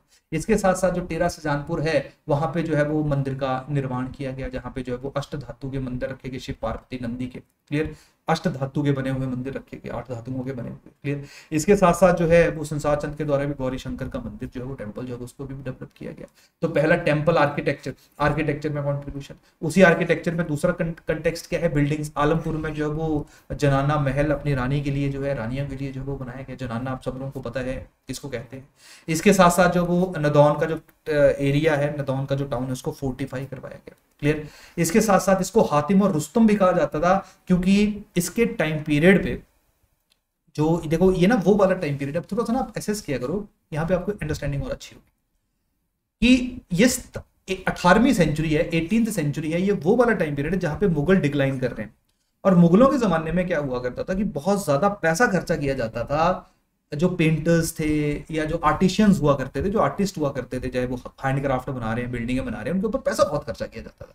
अब जब मुगल जो है वो कमजोर होने शुरू हो गए तो वो पैसा नहीं दे पा रहे थे, तो यही कारण था कि जो आर्टिस्ट थे जो पहले मुगलों के दरबारों में काम किया करते थे, वो यहाँ वहां डिस्ट्रीब्यूट होने शुरू हो गए थे। इवन वो औरंगजेब के टाइम से डिस्ट्रीब्यूटेड थे, लेकिन जब मुगल और डिक्लाइन हो रहे थे तब वो भी यहाँ वहां जा रहे थे। तो उसी दौरान जो संसार चंद एक बहुत ही बड़े पैटर्न के रूप में देखा जाता था, यानी कि एक बहुत ही बड़ा राजा के रूप में देखा जाता था, जो उनको सपोर्ट किया करता था बहुत ही ज्यादा लार्ज स्केल के ऊपर। और ये बहुत ही ज्यादा जनरस था, यानी कि बहुत पैसा जो है वो दिया जाता था। ये आर्टिस्ट जहां पे खुश हो गया, किसी ने अच्छी मूर्ति बना दी, पैसा मिल गया उसको, किसी ने जो वो अच्छी पेंटिंग बना दी, पैसा दे दिया गया उसको। क्लियर। तो यही कारण है, ये जो रिवॉर्ड किया करता था आर्टिस्ट को, इसके कारण उसको जो है वो हातिम कहा जाता था, और उसके साथ साथ इसको रुस्तम भी कहा जाता था, जितनी इसकी जनरोसिटी थी, जितना ये जनरस था। क्लियर। और सबसे बड़ी जो खासियत है वो जानी जाती है इसकी पेंटिंग्स के लिए। और आप लोग ध्यान रखिए, जब भी हम लोग हिंदुस्तान के अंदर पेंटिंग के बारे में डिस्कस करते हैं तो उसी पेंटिंग में एक पहाड़ी पेंटिंग का नाम आता है, और पहाड़ी पेंटिंग का सबसे इंपॉर्टेंट टाइप है कांगड़ा पेंटिंग। और कांगड़ा पेंटिंग जो फ्लरिश हुई है, जो डेवलप हुई है, वो संसार चंद के दौरान ही हुई है। तो संसार चंद जो है उसने 36 कारखानों का निर्माण किया था। कारखाना का मतलब क्या होता है, एक ऐसी प्लेस, एक ऐसी जगह जहां पे पेंटिंग्स की डेवलपमेंट की जाती थी। ये जो कारखाना वाला कंसेप्ट है, ये मैं मुगलों से आया, मुगलों की बात करूंगा, वहां से आया हुआ है। वहां पे अकबर के टाइम पे बहुत ज्यादा कारखाने हुआ करते थे, और वहां पे जो पेंटर्स हैं या जो लोहे से मूर्तियां बना रहे हैं या जो बाकी हाथों से बनी हुई चीजें बना रहे हैं, उनके लिए अलग अलग कारखाना हुआ करता था। उसी तर्ज के ऊपर संसार चंद के द्वारा भी मल्टीपल कारखानों का निर्माण किया गया था, जहां पे डिफरेंट डिफरेंट फील्ड के आर्टिस्ट जो है वो काम किया करते थे। स्पेशली पेंटिंग के ऊपर जो इसका बहुत ही इम्पॉर्टेंट जो है वो कंट्रीब्यूशन, अप्रोक्सीमेटली 40,000 के आसपास टोटल पेंटिंग्स जो हैं वो डेवलप की गई हैं during the time period of Maharaja Sansar Chand. तो महाराजा संसार चंद के टाइम पीरियड को जब हम गोल्डन इरा कहते हैं, उसके पीछे, गोल्डन इरा कहने के पीछे जो है वो कुछ मल्टीपल फैक्टर्स है, उनमें से कुछ फैक्टर्स जो है मैंने आप लोगों के साथ डिस्कस कर लिया। क्लियर। डन। तो यहां तक आई होप आपको थोड़ा थोड़ा क्लियर हो रहा है। कहानी सिंपल सी है, दो ही तरह से सवाल आएंगे, किंग्स के ऊपर आएगा। तो जो इंपॉर्टेंट राजा है मिडाइवल के, उनके बारे में हमने डिस्कस किया। बाकी जो हैंडआउट है उसमें आप लोग एक बार रीड कर लीजिएगा, क्योंकि वो वही इंफॉर्मेशन आपको देखने को मिलेगी जो आप लोगों ने प्रीलिम्स के अंदर देखी। अब देखिए यहाँ पे एक फैक्टर एसेस करते हैं, ये मैं हर जगह नहीं कर पाऊंगा, ये वो पॉइंट्स होंगे जो आपको खुद सोचने पड़ेंगे, खुद अंडरस्टैंड करने पड़ेंगे। तो मैं एक्सपेक्ट करूंगा कि आप लोग खुद सोचना कि कांगड़ा के बारे में तो मैं आपके साथ डिस्कस कर लेता हूं, चंबा के बारे में भी आप सोचना कि अच्छा कौन से फैक्टर्स रिस्पॉन्सिबल थे जिसके कारण चंबा जो है वो एक यूनिक जो आइडेंटिटी है चंबा की, उसको मेंटेन रखने में चंबा जो है वो सक्षम रहा। तो ये बहुत इंपॉर्टेंट चीज है, इसके बारे में आप लोगों को सोचना पड़ेगा। तो सबसे पहले बात करते हैं factors responsible for the rise of Kangra. कौन कौन से फैक्टर्स है जिनके कारण कांगड़ा जो है वो राइज हुआ। तो सबसे पहले तो देखो भाई लोगों, फर्टाइल एरियाज।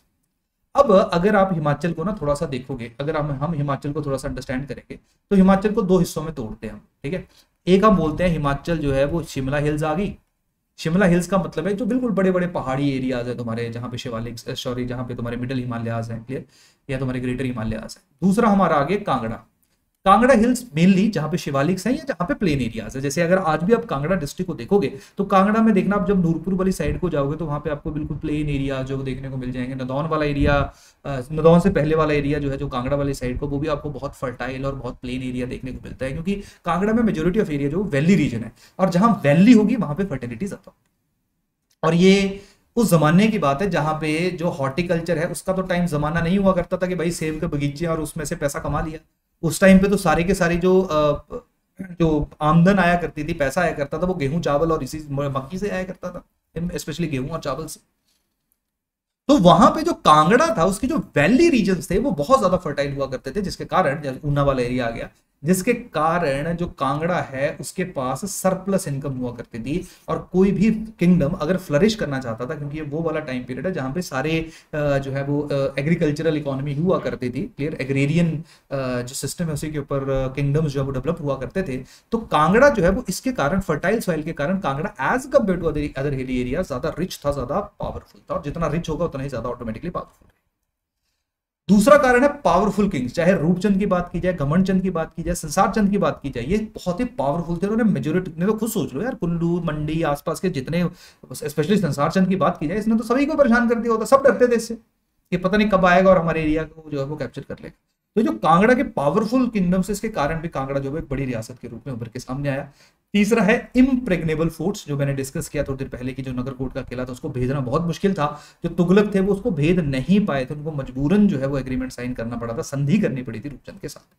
उसके साथ साथ जो है वो, अगर हम ज्योग्राफिकल एरिया की बात करेंगे तो ज्योग्राफिकल एरिया में एक खासियत है कांगड़ा की। कांगड़ा की अगर आप बात करोगे तो कांगड़ा ऐसे है, मतलब यहाँ पे आपके धौलाधार वाले आ जाएंगे, और कांगड़ा की अगर आप बात करोगे तो कांगड़ा इसके बाद जो है वो आपका प्लेन देखने को मिलेगा। यानी कि अगर कोई इन्वेड भी करेगा तो वो कभी भी चारों तरफ से आके कांगड़े को घेर नहीं सकता, क्योंकि पीछे से हिमालयाज को क्रॉस करके आना तो बहुत ज्यादा मुश्किल है।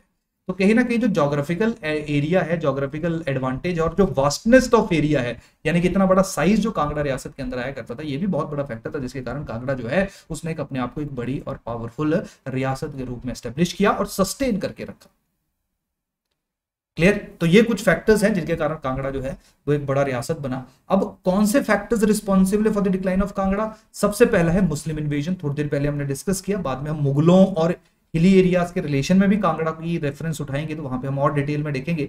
तो मुस्लिम इन्वेजन में जैसे हम लोगों ने देखा कि जहांगीर के टाइम पे, वैसे अकबर ने भी अटैक किया था, जहांगीर के टाइम पे जो नगरकोट का किला था वो मुगल्स के पास चला गया था। तो मुस्लिम इन्वेजन, चाहे उससे पहले तुम गजनवी का इन्वेजन मान लो, जिसने बहुत सारी पैसा जो वो यहाँ से लूट लिया था, तुगलक का इन्वेजन मानो, और बाद में जहांगीर का अटैक मानो, जब उसने जो हिमाचल है या जो कांगड़ा है उसको, उसका जो सबसे इंपॉर्टेंट किला था उसको अपने कंट्रोल में ले लिया था। तो मुस्लिम इन्वेजन के का मतलब सिंपल सा एक पावरफुल या एक पावरफुल किंगडम जो है वो इंडिया के अंदर एस्टेब्लिश हुए, चाहे वो दिल्ली सल्तनत थे, बाद में मुगल्स थे, और उन्होंने जिस तरह से पूरे हिंदुस्तान के राजाओं को हरा के अपना कंट्रोल एस्टेब्लिश किया, उसी तरह से उसने हिमाचल प्रदेश के अंदर भी अपना कंट्रोल एस्टेब्लिश किया।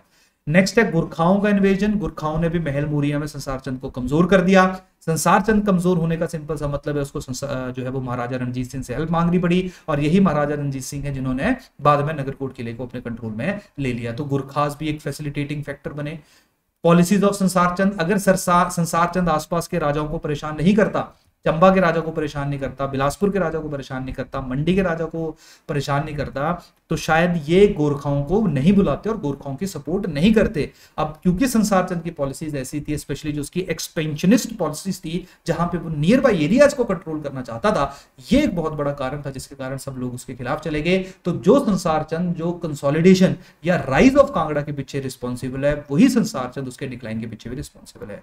बाद में सिख अटैक हुए, क्लियर, जिनमें जो सिख जो प्लेन एरियाज में मिसल्स वगैरह बने थे, वो भी बड़े फ्रीक्वेंटली कांगड़ा के ऊपर अटैक किया करते थे। उसके कारण भी जो है वो कांगड़ा रियासत धीरे धीरे कमजोर होनी शुरू हुई, और बाद में जब अंग्रेज आ गए, ब्रिटिश आ गए, तो उन्होंने सारे का सारे एरिया जो वो अपने कंट्रोल में ले लिया। और ब्रिटिश तो पूरे हिंदुस्तान के ऊपर ही पहले उन्होंने कंट्रोल किया, हिमाचल जो वो बड़े धीरे धीरे उनके पावर में या उनके कंट्रोल में आया। और क्योंकि ये हमारा कांगड़ा वाला एरिया था, ये बाद में सिख एम्पायर के अंदर ही चला गया था, तो ये पंजाब का एरिया ही माना जाता था, और ये पंजाब का एरिया तब तक माना गया जब तक 1966 में पंजाब से इसको फिर से अलग ना किया गया। तो ये कुछ फैक्टर्स थे which were responsible for the rise and decline of Kangra state. अब ना ये वो चीजें जो कहीं किताब में नहीं मिलेगी, कुछ नहीं होगा, ये वो है जो आपकी एग्जिस्टिंग नॉलेज है, जो आपकी अंडरस्टैंडिंग है किसी भी एक इवेंट की, किसी भी एक टॉपिक की, वो डिसाइड करेगा कि आप लोग जो है वो एक स्पेसिफिक फैक्टर को किस तरह से देखते हैं। क्लियर? तो ये है कहानी हमारी कांगड़ा से रिलेटेड। आई होप आप लोगों को आइडिया लगा होगा कि इस टॉपिक को हमने अप्रोच कैसे।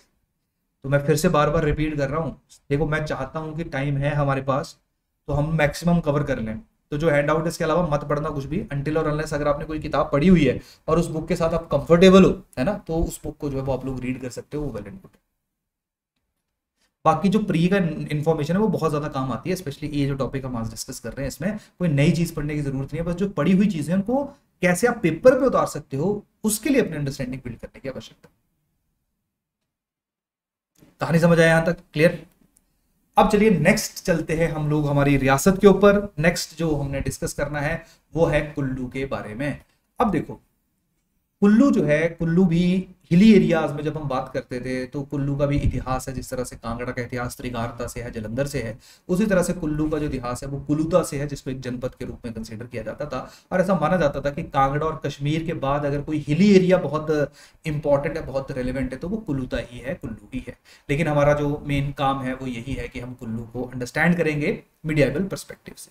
अगर कुल्लू की बात की जाए तो कुल्लू जो है वो अलग अलग जो बजीरीज थी, बजीरी का मतलब है कि अलग अलग जो एरियाज थे उनमें उसको डिवाइड किया गया था। तो 7 टोटल वजीरी, 7 अलग अलग एरियाज में जो है वो कुल्लू का विभाजन था, जिसमें परोल था, रूपी था, लाग महाराज था, सराज है, लागसाई है, बंगाल है और लाहुल है। तो ये सारे के सारे जो है वो कुल्लू रियासत का ही पार्ट माने जाते थे।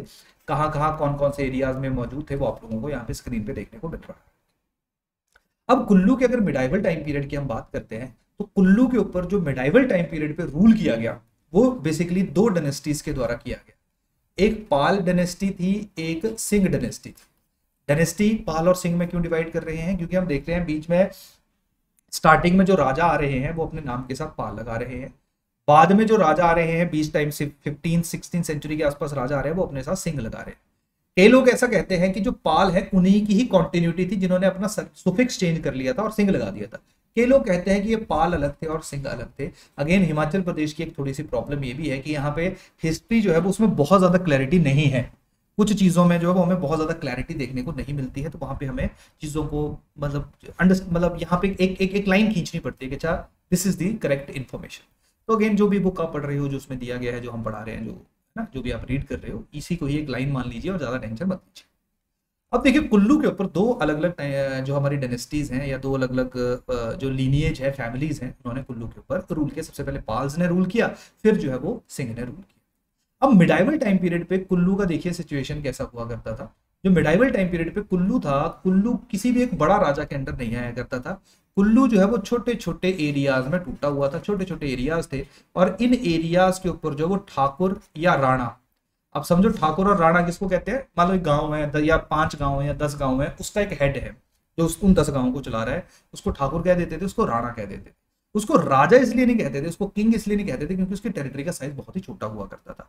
और हिमाचल में जो ठाकुर और राणे हैं इनका बहुत ज्यादा, जैसे चंबा में बात करूंगा तो चंबा में भी बड़ा एम्पायर बनने से पहले, बड़ा किंगडम बनने से पहले जो ठाकुर राणे थे वो छोटे छोटे छोटे एरियाज के ऊपर जो रूल किया करते थे और लोग उनसे बहुत परेशान भी हुआ करते थे, कुछ लोग खुश भी हुआ करते थे। क्लियर? और जब एक छोटा सा एरिया में, अब आप खुद सोचो ना, एक छोटा सा एरिया है, ये छोटा ये छोटा ये छोटा ये छोटा है, और एक कोई बड़ा सा पावरफुल राजा आ रहा है तो उसको इन एरियाज को एक्वायर करना जो वो बहुत आसान रहेगा। क्लियर? तो यही कारण था हिमाचल प्रदेश में जब भी कोई राजा बनता था वो बहुत जल्दी अपने एरियाज को एक्सपेंड किया करता था।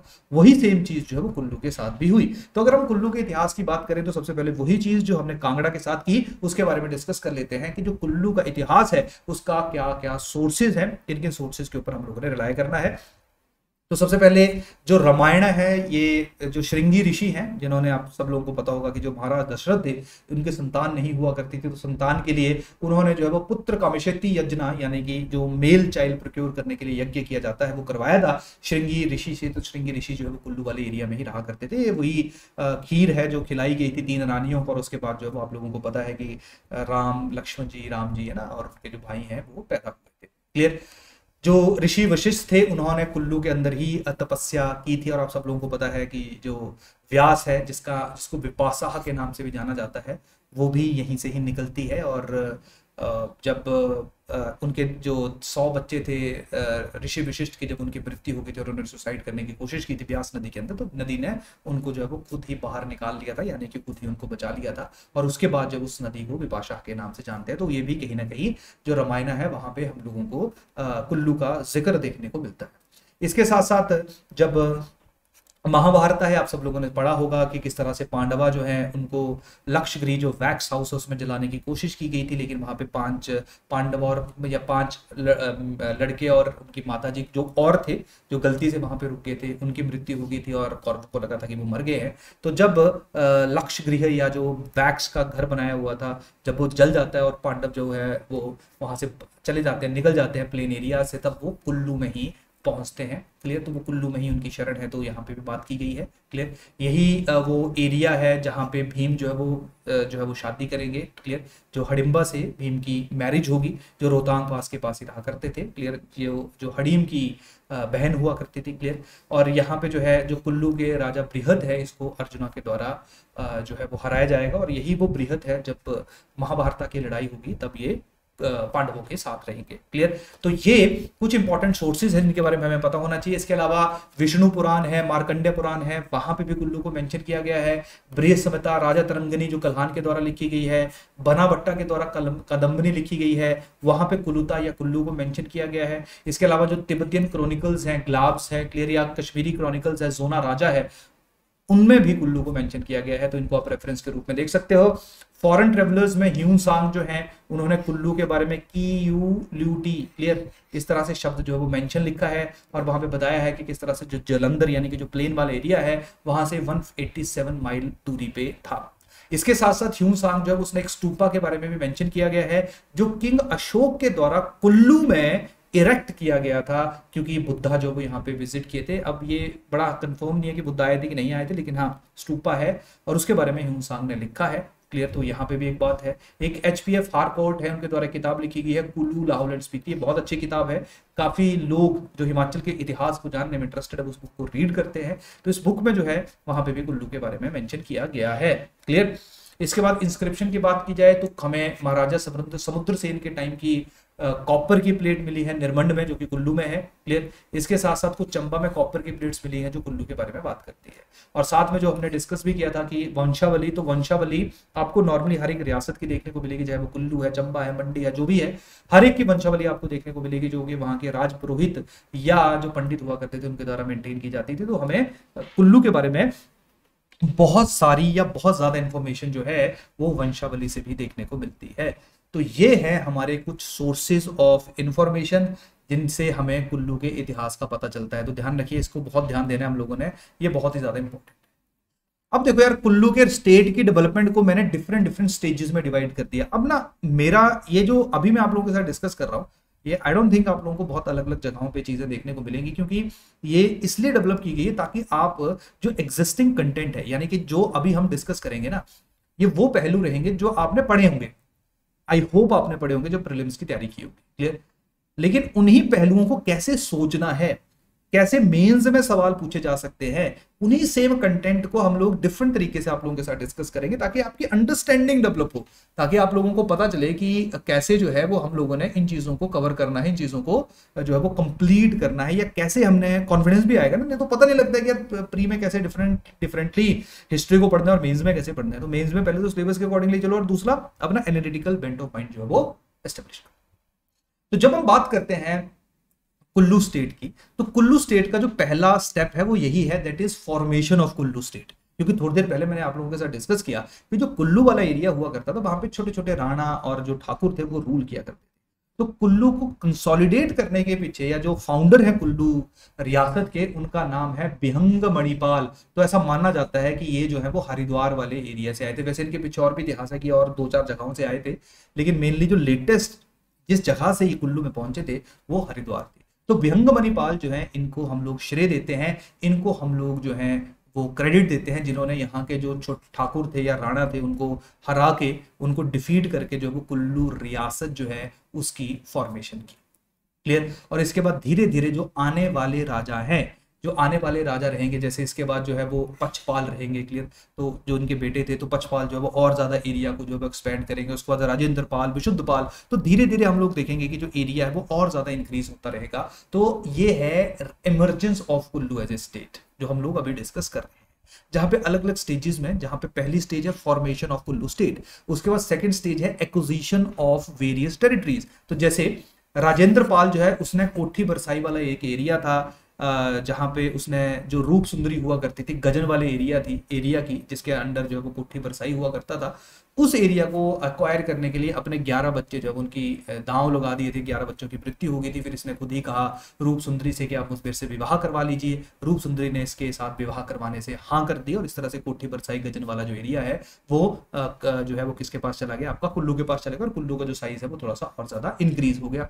इसके बाद जैसे विशुद्धपाल आया, इसने और ज्यादा एरिया एक्सपेंड किया। इसने जो नग्गर वाला एरिया है उसको अपने कंट्रोल में ले लिया और अपनी कैपिटल बना दी। पहले जो कैपिटल हुआ करती थी वो जगतसुख हुआ करती थी, जो कि भिहंग मणिपाल के द्वारा एस्टेब्लिश की गई थी। तो इसने नग्गर वाले एरिया को कैप्चर किया, कंट्रोल किया और अपनी राजधानी बना दी। तो आसान भाषा में ये जो स्टेप्स हैं ये क्या है कि जहां पे हम लोग देख रहे हैं कि कुल्लू जो है वो अपने एरिया को टाइम के साथ साथ इंक्रीज कर रहा है। अब एक ना बड़ा ही इंपॉर्टेंट पहलू है, वो है चंबा और कुल्लू के बीच के डिस्प्यूट, जहां पे चंबा और कुल्लू के जो रिलेशन थे वो बिल्कुल भी अच्छे नहीं थे, बिल्कुल भी बढ़िया नहीं थे। अगर मैं 7th सेंचुरी एडी की बात करूंगा तो चंबा के राजा थे जिसका नाम था मेरुवर्मन।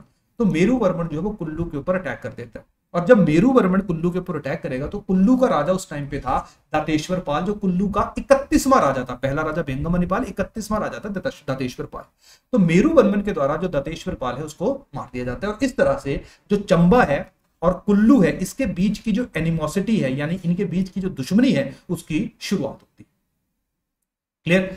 अब जब कुल्लू का राजा चंबा के राजा के द्वारा मार दिया गया तो ऑब्वियस बात है इनके जो फ्यूचर रिलेशन है वो आपको अच्छे नहीं देखने को मिलेंगे और आप देखोगे कि ये हमेशा ही लड़ते रहे हैं एक दूसरे के साथ। क्लियर।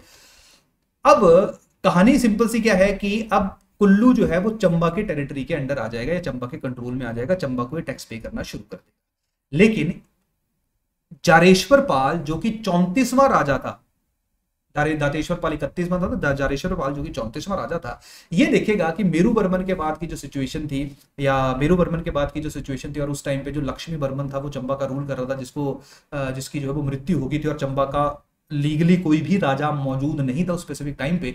तो जो जारेश्वर पाल है वो इस सिचुएशन का फायदा उठा के, क्योंकि चंबा की गद्दी का जो राजा था उसको मार दिया गया था तिब्बतियन के द्वारा, ये उस चीज का फायदा उठा के जो कुल्लू है उसको चंबा से जो है वो लिबरेट करवा देता है, आजाद करवा देता है। तो इस तरह से जो चंबा जिसने कुल्लू को एक्वायर किया हुआ था, अब चंबा के हाथों से कुल्लू जो है वो बाहर निकल गया। लेकिन अब आप खुद सोचिए कि जैसे कोई और आगे वाला राजा भी आएगा चंबा का, वो चाहेगा ना कि कुल्लू की टेरिटरी को जो एक्वायर किया जाए, क्योंकि कुल्लू उन्हीं का ही हिस्सा हुआ करता था। तो यहाँ पे नारद पाल 40th किंग थे कुल्लू के। क्लियर। इन्होंने जो है वो अपनी जो टेरिटरी है, क्योंकि चंबा वहां से अटैक कर रहा था कि भाई हमारा एरिया जो है वो उसको वापिस किया जाए, तो ये और चंबा दोनों आपस में, या चंबा और जो कुल्लू है, ये नारद पाल जो 40th किंग था कुल्लू का, इस टाइम के दौरान भी एक दूसरे के साथ इनकी जो दुश्मनी थी वो बहुत ही ज्यादा गहरी थी। क्लियर। एक दूसरे से लड़ते रहते थे और अप्रोक्सीमेटली 12 साल तक इनके बीच में जो वो फाइट होती रही। अब 12 साल में नारद पाल ने एक नारद एक्ट किया, यानी कि यहाँ पे इसने ये बोला कि चलो एक काम करते हैं, 12 साल से लड़ रहे हैं, शांति करते हैं। क्लियर। एक दूसरे के साथ लड़ाई झगड़ा नहीं करते हैं। लेकिन नारद पाल को याद था कि किस तरह से दातेश्वर पाल को मारा गया था। तो नारद पाल जो है वो ये बोल के कि आइए प्यार का हाथ बढ़ाते हैं एक दूसरे के साथ, जैसे ही चंबा की आर्मी जो है वो चली हुई थी मजे से, एक ब्रिज को क्रॉस कर रहे थे, पुल को क्रॉस कर रहे थे, तो नारद पाल जो है वो उस जो पूरा जो ब्रिज था उसको तोड़वा देता है, उस पर आग लगा देता है और चंबा की आधी आर्मी जो है वो वहीं पे बह जाती है। तो इस तरह से चंबा और कुल्लू की जो लड़ाई है वो हमें और टाइम के साथ साथ गहरी होती हुई देखने को मिलती है। तो ये एक इंपॉर्टेंट एस्पेक्ट है जब भी हम कुल्लू स्टेट की बात करते हैं। इसके साथ साथ जो बाल्टिस्तान, जो पाकिस्तान और उसके साथ साथ ये जो तिब्बत वाला एरिया है, तो यहाँ पे जब जो सिकंदर पाल जो कि कुल्लू का 50वां राजा था, ये दिल्ली के राजा से हेल्प लेता है। उस स्पेसिफिक टाइम पे दिल्ली सल्तनत रूल कर रही थी, तो वहां पे ये एक राजा से हेल्प लेता है कि जो तिब्बतियन है स्पेशली, उन्होंने काफी जो टेरिटरी थी, लाहौल वाली टेरिटरी जो उसको एक्वायर कर लिया था, और जो मानसरोवर तक वाला एरिया था या जो हमारा बाल्टिस्तान वाला एरिया था, ये चाहता था कि इनको जो है वो उस एरिया से बाहर निकाला जाए। तो दिल्ली किंग से रिक्वेस्ट कर रहा था कि तिब्बतियन जो उसकी टेरिटरी पे बार बार आके बैठ जा रहे हैं उसकी सहायता की जाए अगेंस्ट तिब्बतियन। तो जो दिल्ली का राजा है, क्लियर, वो अपने जो सैनिक है वो भेजता है और वो सैनिक जो है वो तिब्बतियन को हरा देते हैं। और जो बाल्टिस्तान वाला एरिया है या जो आपका मानसरोवर तक तिब्बत वाला एरिया है, ये सारे का सारा एरिया जो है वो दिल्ली किंग के पास चला जाता है। अब दिल्ली किंग दिल्ली में बैठा हुआ है, ये जो अब आपको सोचिए जो तिब्बत वगैरह वाला एरिया है, इसको कंट्रोल करना उसके बस की बात तो नहीं थी। तो ये क्या करता है, उस पूरे के पूरे एरिया की जो जिम्मेवारी है, रिस्पॉन्सिबिलिटी है, वो किसको दे देता है, सिकंदर पाल को दे देता है। तो इस तरह से जो बाल्टिस्तान और तिब्बत वाला एरिया है, रियलिटी में तो दिल्ली किंग के पास ही है, लेकिन पूरी पावर जो उसके ऊपर अपनी पावर को एक्सरसाइज करना है वो कौन कर रहा है, सिकंदर पाल कर रहा है। तो इस तरह से ये वाले area under the influence of Kullu रियासत आ गए। क्लियर। इसके बाद पाल डायनेस्टी खत्म होने के बाद जो वो सिद्ध सिंह पहले राजा है सिंह डायनेस्टी के, तो ऐसा माना जाता है कि जो सिंह डायनेस्टी है ये ज्यादा पावरफुल थी as compare to Pal dynasty. Singh dynasty जो है इन्होंने धीरे धीरे जो है वो और ज्यादा अपने एरियाज को जो है एक्सपैंड करना शुरू किया। इन्होंने जो बजीरी रूपी वाले एरिया है, सिराज वाले एरिया है, इनको कंट्रोल किया। इसके साथ साथ जो मुगल्स हैं इनके साथ भी इनके रिलेशन जो वो बहुत अच्छे नहीं है। अब देखिए उस जमाने की बात है, 1657 की बात है, जब जो जगत सिंह है वो कुल्लू का राजा हुआ करता था। एक जगह है कुल्लू के पास ही लाग, उस एरिया के ऊपर मुगलों का कंट्रोल हुआ करता था, क्योंकि मुगलों ने जो है वो ड्यूरिंग जहांगीर टाइम, जहांगीर के टाइम पे जो वो काफी कांगड़ा के आसपास वाले एरियाज या जो हिली एरियाज थे उनको कंट्रोल कर लिया था। तो इस तरह से जो लाग है वो भी मुगलों के पास आया करता था। अभी जो 1657 वाला टाइम है ये वो वाला टाइम पीरियड है जहां पे शाहजहां के दो बेटे, एक का नाम दारो शेख और दूसरे का नाम औरंगजेब, ये दोनों एक दूसरे के साथ लड़ाई ऑलमोस्ट इन्वॉल्व हो चुके थे कि कौन जो है वो अगला राजा बनेगा। अब इस वाले एरिया को क्योंकि दारो शेख जीत देख रहा था, तो जब जगत सिंह ने जानबूझ के लाग वाले एरिया को कंट्रोल कर लिया ये सोच के कि कोई उसको कुछ नहीं कहेगा, उस टाइम पे दारो शेख जो है उसने स्पेशली थ्रेटन किया जगत सिंह को कि अगर आपने लाग को नहीं छोड़ा तो मैं अटैक कर दूंगा। क्लियर। अब वो अटैक नहीं कर पाया, इसका सबसे बड़ा कारण यही था कि बाद में इन दोनों के भाइयों के बीच में, औरंगजेब और दारो शेख के बीच में लड़ाई हुई, दारो शेख जो है उसे वॉर में मारा गया। क्लियर। लेकिन कहानी सिंपल सी यही है कि मुगलों के साथ जो जगत सिंह की गुस्ताखी थी, क्योंकि उस जमाने में बहुत पावरफुल फोर्स मानी जाती थी, इसको आज भी जो है वो हम लोग एक मान लो कि एक प्राउड नजरों से जो देखते हैं। लेकिन जब जगत सिंह को एक चीज का पता चल गया कि हो सकता है कि दारो शेख मुगल आर्मी के साथ यहाँ पे अटैक करते, जो कि उस टाइम पे जो है वो राजकुमार हुआ करता था, तो उसने जो अपनी कैपिटल है उसको नग्गर से सुल्तानपुर शिफ्ट कर लिया। तो पहले जगत सुख थे, फिर नग्गर हुई, फिर उसने जो है वो सुल्तानपुर जो है वो शिफ्ट कर लिया। और इसी ने जो है वो रघुनाथ जी का मंदिर भी बनाया और उसके साथ राम का भी जो आइडल है उसको एस्टेब्लिश किया। आई होप आपको वो कहानी याद होगी, जिसके कारण कुल्लू का दशहरा जो वो शुरू हुआ। तो वहां पे जगत सिंह को हम लोग याद करते हैं, जगत सिंह के बारे में जाना जाता है। क्लियर।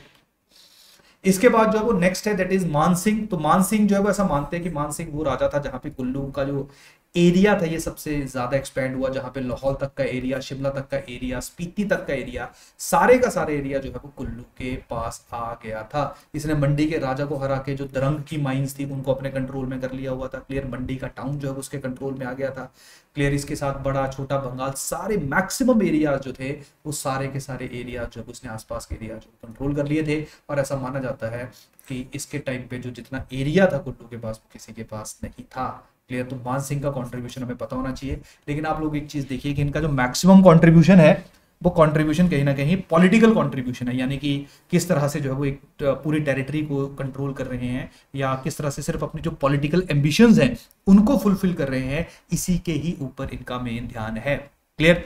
तो ये कुल्लू के कुछ इंपॉर्टेंट राजा थे। अब कुल्लू का सिखों के साथ क्या रिलेशन है थोड़ा सा डिटेल में हम लोग डिस्कस करेंगे कि किस तरह से सिख जो है वो कुल्लू वाले एरिया को अपने कंट्रोल में कर लेंगे। और जब एंग्लो सिख वॉर होगा तो वही जब सिख का एरिया ब्रिटिश एम्पायर में मर्ज हो जाएगा तो कुल्लू भी ब्रिटिश में चला जाएगा और ये तब तक ब्रिटिश में रहेगा या जब तक वो तब तक हिमाचल से अलग रहेगा, तब तक 1966 में हिली एरिया जो हिमाचल में वापस मर्ज नहीं हो जाएंगे। तो आई होप आपको ना यहाँ से थोड़ा थोड़ा आइडिया लग रहा होगा कि कांगड़ा और कुल्लू कब चले गए थे ब्रिटिश एम्पायर में, कब पंजाब में चले गए थे। तभी चले गए थे जब सिख एम्पायर ने अपने एरियाज में इनको एक्वायर कर लिया था या जब सिख एम्पायर के द्वारा इनको कंट्रोल कर लिया गया था। तो यहां तक कहानी समझ आए। तो ये तुम्हारा है कुल्लू स्टेट के बारे में। अब लास्ट आ जाते हैं। अब यहां पे ना थोड़ा सा डिस्कस कर लेते हैं। लास्ट है हमारा emergence and growth of Chamba. Emergence of growth and Chamba की अगर हम बात करें तो सबसे पहले जो वो सोर्सेज ऑफ हिस्ट्री है, जिसमें भूरी सिंह म्यूजियम में रखे हुए क्वाइंस है, सिक्के हैं जो हमें बताते हैं चंबा के इतिहास के बारे में। बहुत सारी कॉपर प्लेट्स हैं जिनके ऊपर इंस्क्रिप्शंस जो अगेन भूरी सिंह म्यूजियम में रखी गई हैं जो हमें चंबा के इतिहास के बारे में बताती है।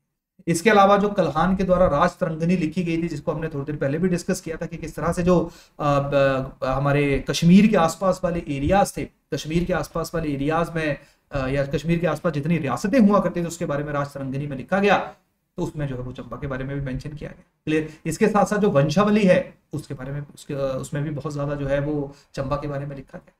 आसान भाषा में चंबा, जो मैंने थोड़ी देर पहले भी डिस्कस किया था, चंबा एक ऐसी स्टेट है जो फॉरेन इन्वेजन से बच के रही है। वो क्यों रही है? क्योंकि जोग्राफिकली चंबा तक पहुंचना बहुत ज्यादा मुश्किल है। इसका जो टेरेन है वो बहुत ही ज्यादा टफ है। यही कारण है ना मुगल ना ब्रिटिश, क्लियर, ना ही मुगल ना ही ब्रिटिश, ना ही इससे पहले जितने इन्वेजन हुए जो कांगड़ा वगैरह के ऊपर हमने देखे, तुगलक वगैरह, दिल्ली सल्तनत, ये कहीं पे भी आप लोगों को चंबा के ऊपर अपना बहुत ज्यादा कंट्रोल एस्टेब्लिश करते हुए देखने को नहीं मिलते हैं। आप देखना कि जो बिल्कुल नियर बाई प्लेन एरियाज के आसपास वाले चंबा के एरियाज है ना, वही जो है वो जैसे डलहौजी वगैरह है, वही एरियाज जो है वो ब्रिटिश के पास हुआ करते थे। ब्रिटिश वहीं पे रहा करता था। मेन चंबा की बाकी टेरिटरीज में उनका ज्यादा इन्वॉल्वमेंट नहीं था। क्लियर? तो जो चंबा की ज्योग्राफी थी ना, वो एक बहुत ही इंपॉर्टेंट रोल अदा करती है, जिसके कारण चंबा को भेदना बहुत मुश्किल है।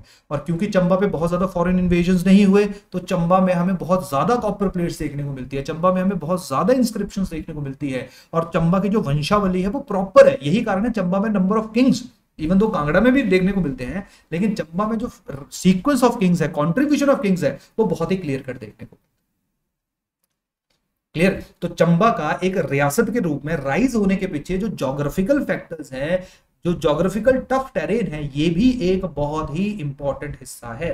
इसके साथ साथ चंबा के राजा एक इंपॉर्टेंट कंट्रीब्यूटिंग फैक्टर है। वही जो, ठीक है, चंबा में जो है वो हमें वैली रीजन्स देखने को मिलता है। चंबा में जो बीच में माइंस मिल गई थी, जिसके कारण जो है वो आप लोगों को मल्टीपल हथियार या मल्टीपल मेटल जो मटेरियल है वो डेवलप होता है वो देखने को मिला। तो मल्टीपल फैक्टर्स रहते हैं जिसके कारण हमें कोई भी रियासत जो है वो डेवलप होती हुई देखने को मिलती है। क्लियर? डन? तो देखो, चंबा में जब हम बात करते हैं तो चंबा में जो है वो मेरू के द्वारा चंबा में भरमौर की स्थापना की गई, और उसके बाद जो वो साहिल वर्मन के टाइम पे, मेरू वर्मन के टाइम पे जो हम लोग देखते हैं कि चंबा जो है वो एक बड़े एम्पायर के रूप में मर चुका है। क्लियर? सबसे पहले बात करेंगे हम जो सबसे इंपॉर्टेंट किंग है। अब ना आपने नजरिया ऐसे देखना है कि आपको सबको पता है कि टेम्पल्स बनाए हैं, क्या हुआ है, क्लियर है, कौन कौन से फेस्टिवल्स हैं चंबा के, लेकिन वो किस राजा के दौरान डेवलप हुए। तो अब हमें जो किंग्स हैं, जो राजा हैं, उनके कॉन्ट्रीब्यूशन को भी ट्रेस करना है। ठीक है? तो साहिल वर्मन वही हैं जिन्होंने ब्रह्मपुरा से, भरमौर से जो है वो कैपिटल को चंबा में शिफ्ट किया था। चंबा इनकी बेटी चंपावती के नाम पे रखा गया था। आई होप एक बड़ी बेसिक सी स्टोरी है जो ऑलमोस्ट हर बच्चे को पता रहती है। अगर हम साहिल वर्मन की बात करें तो इसका क्या कंट्रीब्यूशन है? सबसे बड़ा कंट्रीब्यूशन है, इसने जो चंबा की टेरिटरी थी उसको 5 अलग अलग जोन्स में डिवाइड कर दिया था, और उन जोन्स को जो हम लोग मंडल का नाम देते थे। क्लियर? और यही जो मंडल थे, जिनको बाद में विजारत कहा गया, जो विजारत शब्द है ये पर्शियन शब्द है। विजारत का मतलब होता है तहसील। ये विजारत शब्द जो है ये मुगल एम्पायर के दौरान बहुत ज्यादा यूज किया जाता है, दिल्ली सल्तनत के टाइम पे भी यूज किया। तो जो 5 अलग अलग मंडल या 5 अलग अलग तहसीलें बनाई थी, विस्तारत बनाई थी साहिल के द्वारा, साहिल वर्मन के द्वारा, सॉरी, उनमें पहले है भरमौर, चंबा, बतियाट, चूड़ा और पांच। तो ये 5 रियासतें थी जहां पे, या 5 अलग अलग तहसील थी जिन पे ऊपर राजा जो है इन एरियाज में हेड बना के, रिप्रेजेंटेटिव बना के रूल किया करता। साहिल वर्मन की दूसरी कंट्रीब्यूशन क्या है? इसके द्वारा बहुत ज्यादा मेले जो है वो शुरू किए गए, जिनमें सबसे पहला मेला जो है वो सूही मेला है, जो उन्होंने अपनी वाइफ के लिए ही शुरू किया था। जब वाइफ ने जो है वो पानी के लिए, कि शिव जो चंबा का टाउन है वहां से पानी निकले, उसके लिए जो है वो कुर्बानी दी थी। उसके बाद सूही मेला जो वो आज भी चंबा में ऑर्गेनाइज किया जाता है, आज भी सेलिब्रेट किया जाता है, जहाँ पे मेल जो है वो अलाउड नहीं है।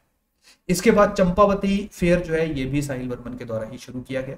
उसका टेंपल कंस्ट्रक्शन, जो मंदिर बनाए गए, चंपावती का मंदिर, लक्ष्मी नारायण, चंद्रगुप्ता, कामेश्वरा, चंद्रशेखरा, सारे टेंपल्स, कंट्रीब्यूशन है किसका? साहिल वर्मन का।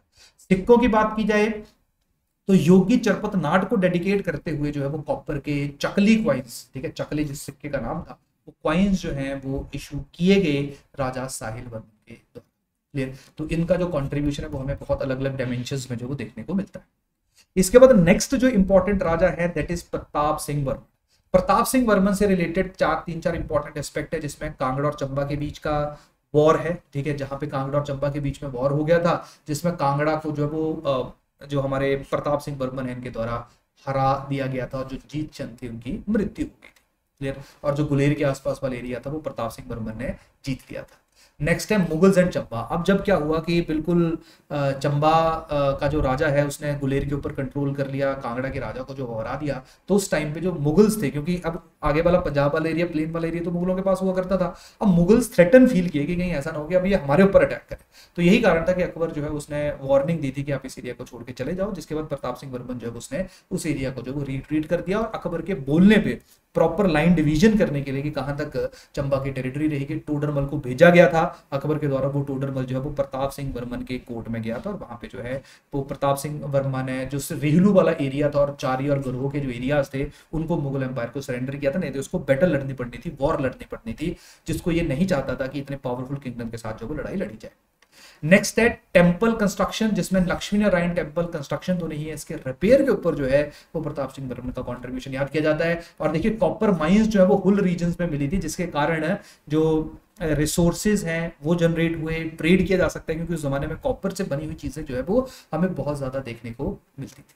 क्लियर? तो ये सारी की सारी कहानी है। तो यहाँ पे जो जीत चंद है ये कांगड़ा के राजा के भाई थे, कांगड़ा के राजा नहीं थे, ये करेक्शन है, शायद मैंने गलत बोल दिया था।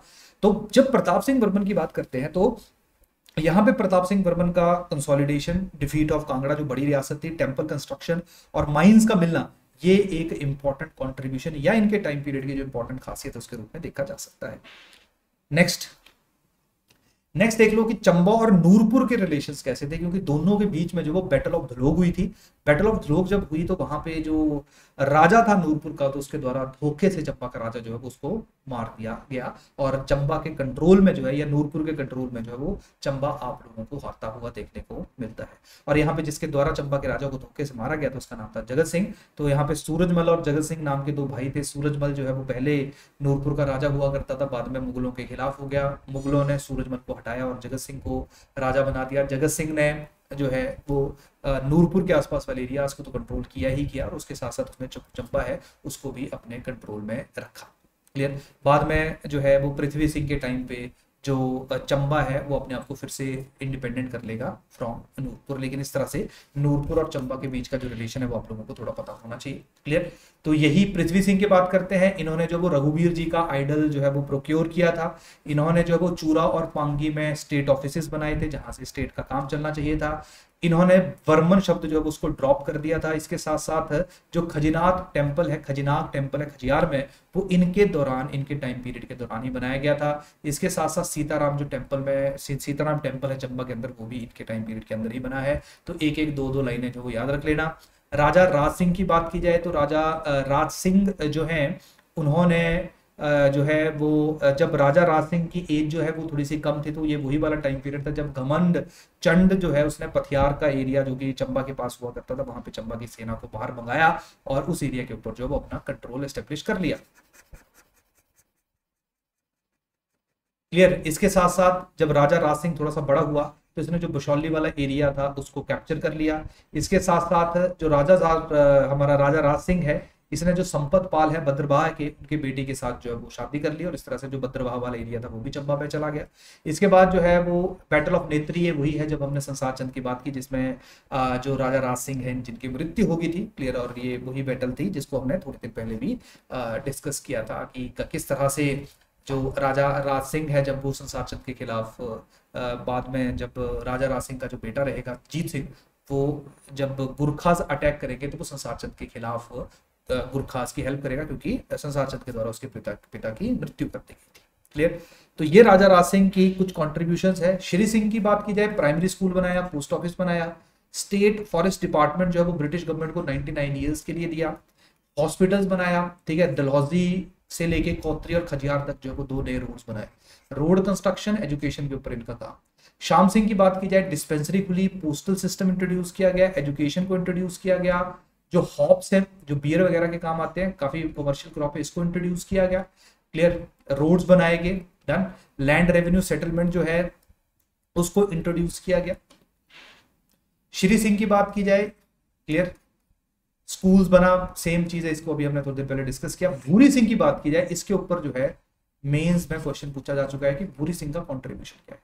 तो देखो यार, भूरी सिंह के मल्टीपल कॉन्ट्रीब्यूशन, चाहे वो म्यूजियम बनाने की बात है 1908 में, और ये वो म्यूजियम है जो आज भी मतलब ये तो जब हम हिमाचल प्रदेश की फॉर्मेशन हुई उसके बाद शिमला में जो वो आपको म्यूजियम की डेवलपमेंट होती हुई देखने को मिलती है, उससे पहले भूरी सिंह ही म्यूजियम था। क्लियर। तो कहना कि हिस्टोरिकल ट्रेजरर या हिस्ट्री को मेंटेन प्रोटेक्ट करने के लिए स्पेशली चंबा की, उसमें भूरी सिंह का भी बहुत ज्यादा कंट्रीब्यूशन है। इसके साथ साथ रिवर साल के ऊपर जो है वो पावर हाउस का निर्माण जो है वो लगाया गया और चंबा टाउन को जो है वो इलेक्ट्रीफाइड किया गया। चंबा टाउन ऑलमोस्ट उन पहले शहरों में से एक था जिसको इलेक्ट्रिसिटी मिली थी, और इसका पूरे का पूरा श्रेय जो है वो किसको दिया जाता है, भूरी सिंह को दिया जाता है। इसके साथ साथ इन्होंने जब डाक बंगलों का निर्माण किया था 1906 में, साथ में बहुत ज्यादा काम रोड बिल्डिंग्स के ऊपर, कंस्ट्रक्शन प्रोग्राम के ऊपर, क्लियर, रोड नेटवर्क को एक्सटेंड करने के लिए जो है, या ज्यादा से ज्यादा जो ट्रेवलर्स उनको अट्रैक्ट करने के लिए भूरी सिंह के द्वारा किया गया। भूरी सिंह जो है उसको नाइटहुड का दर्जा भी ब्रिटिश गवर्नमेंट के द्वारा दिया गया।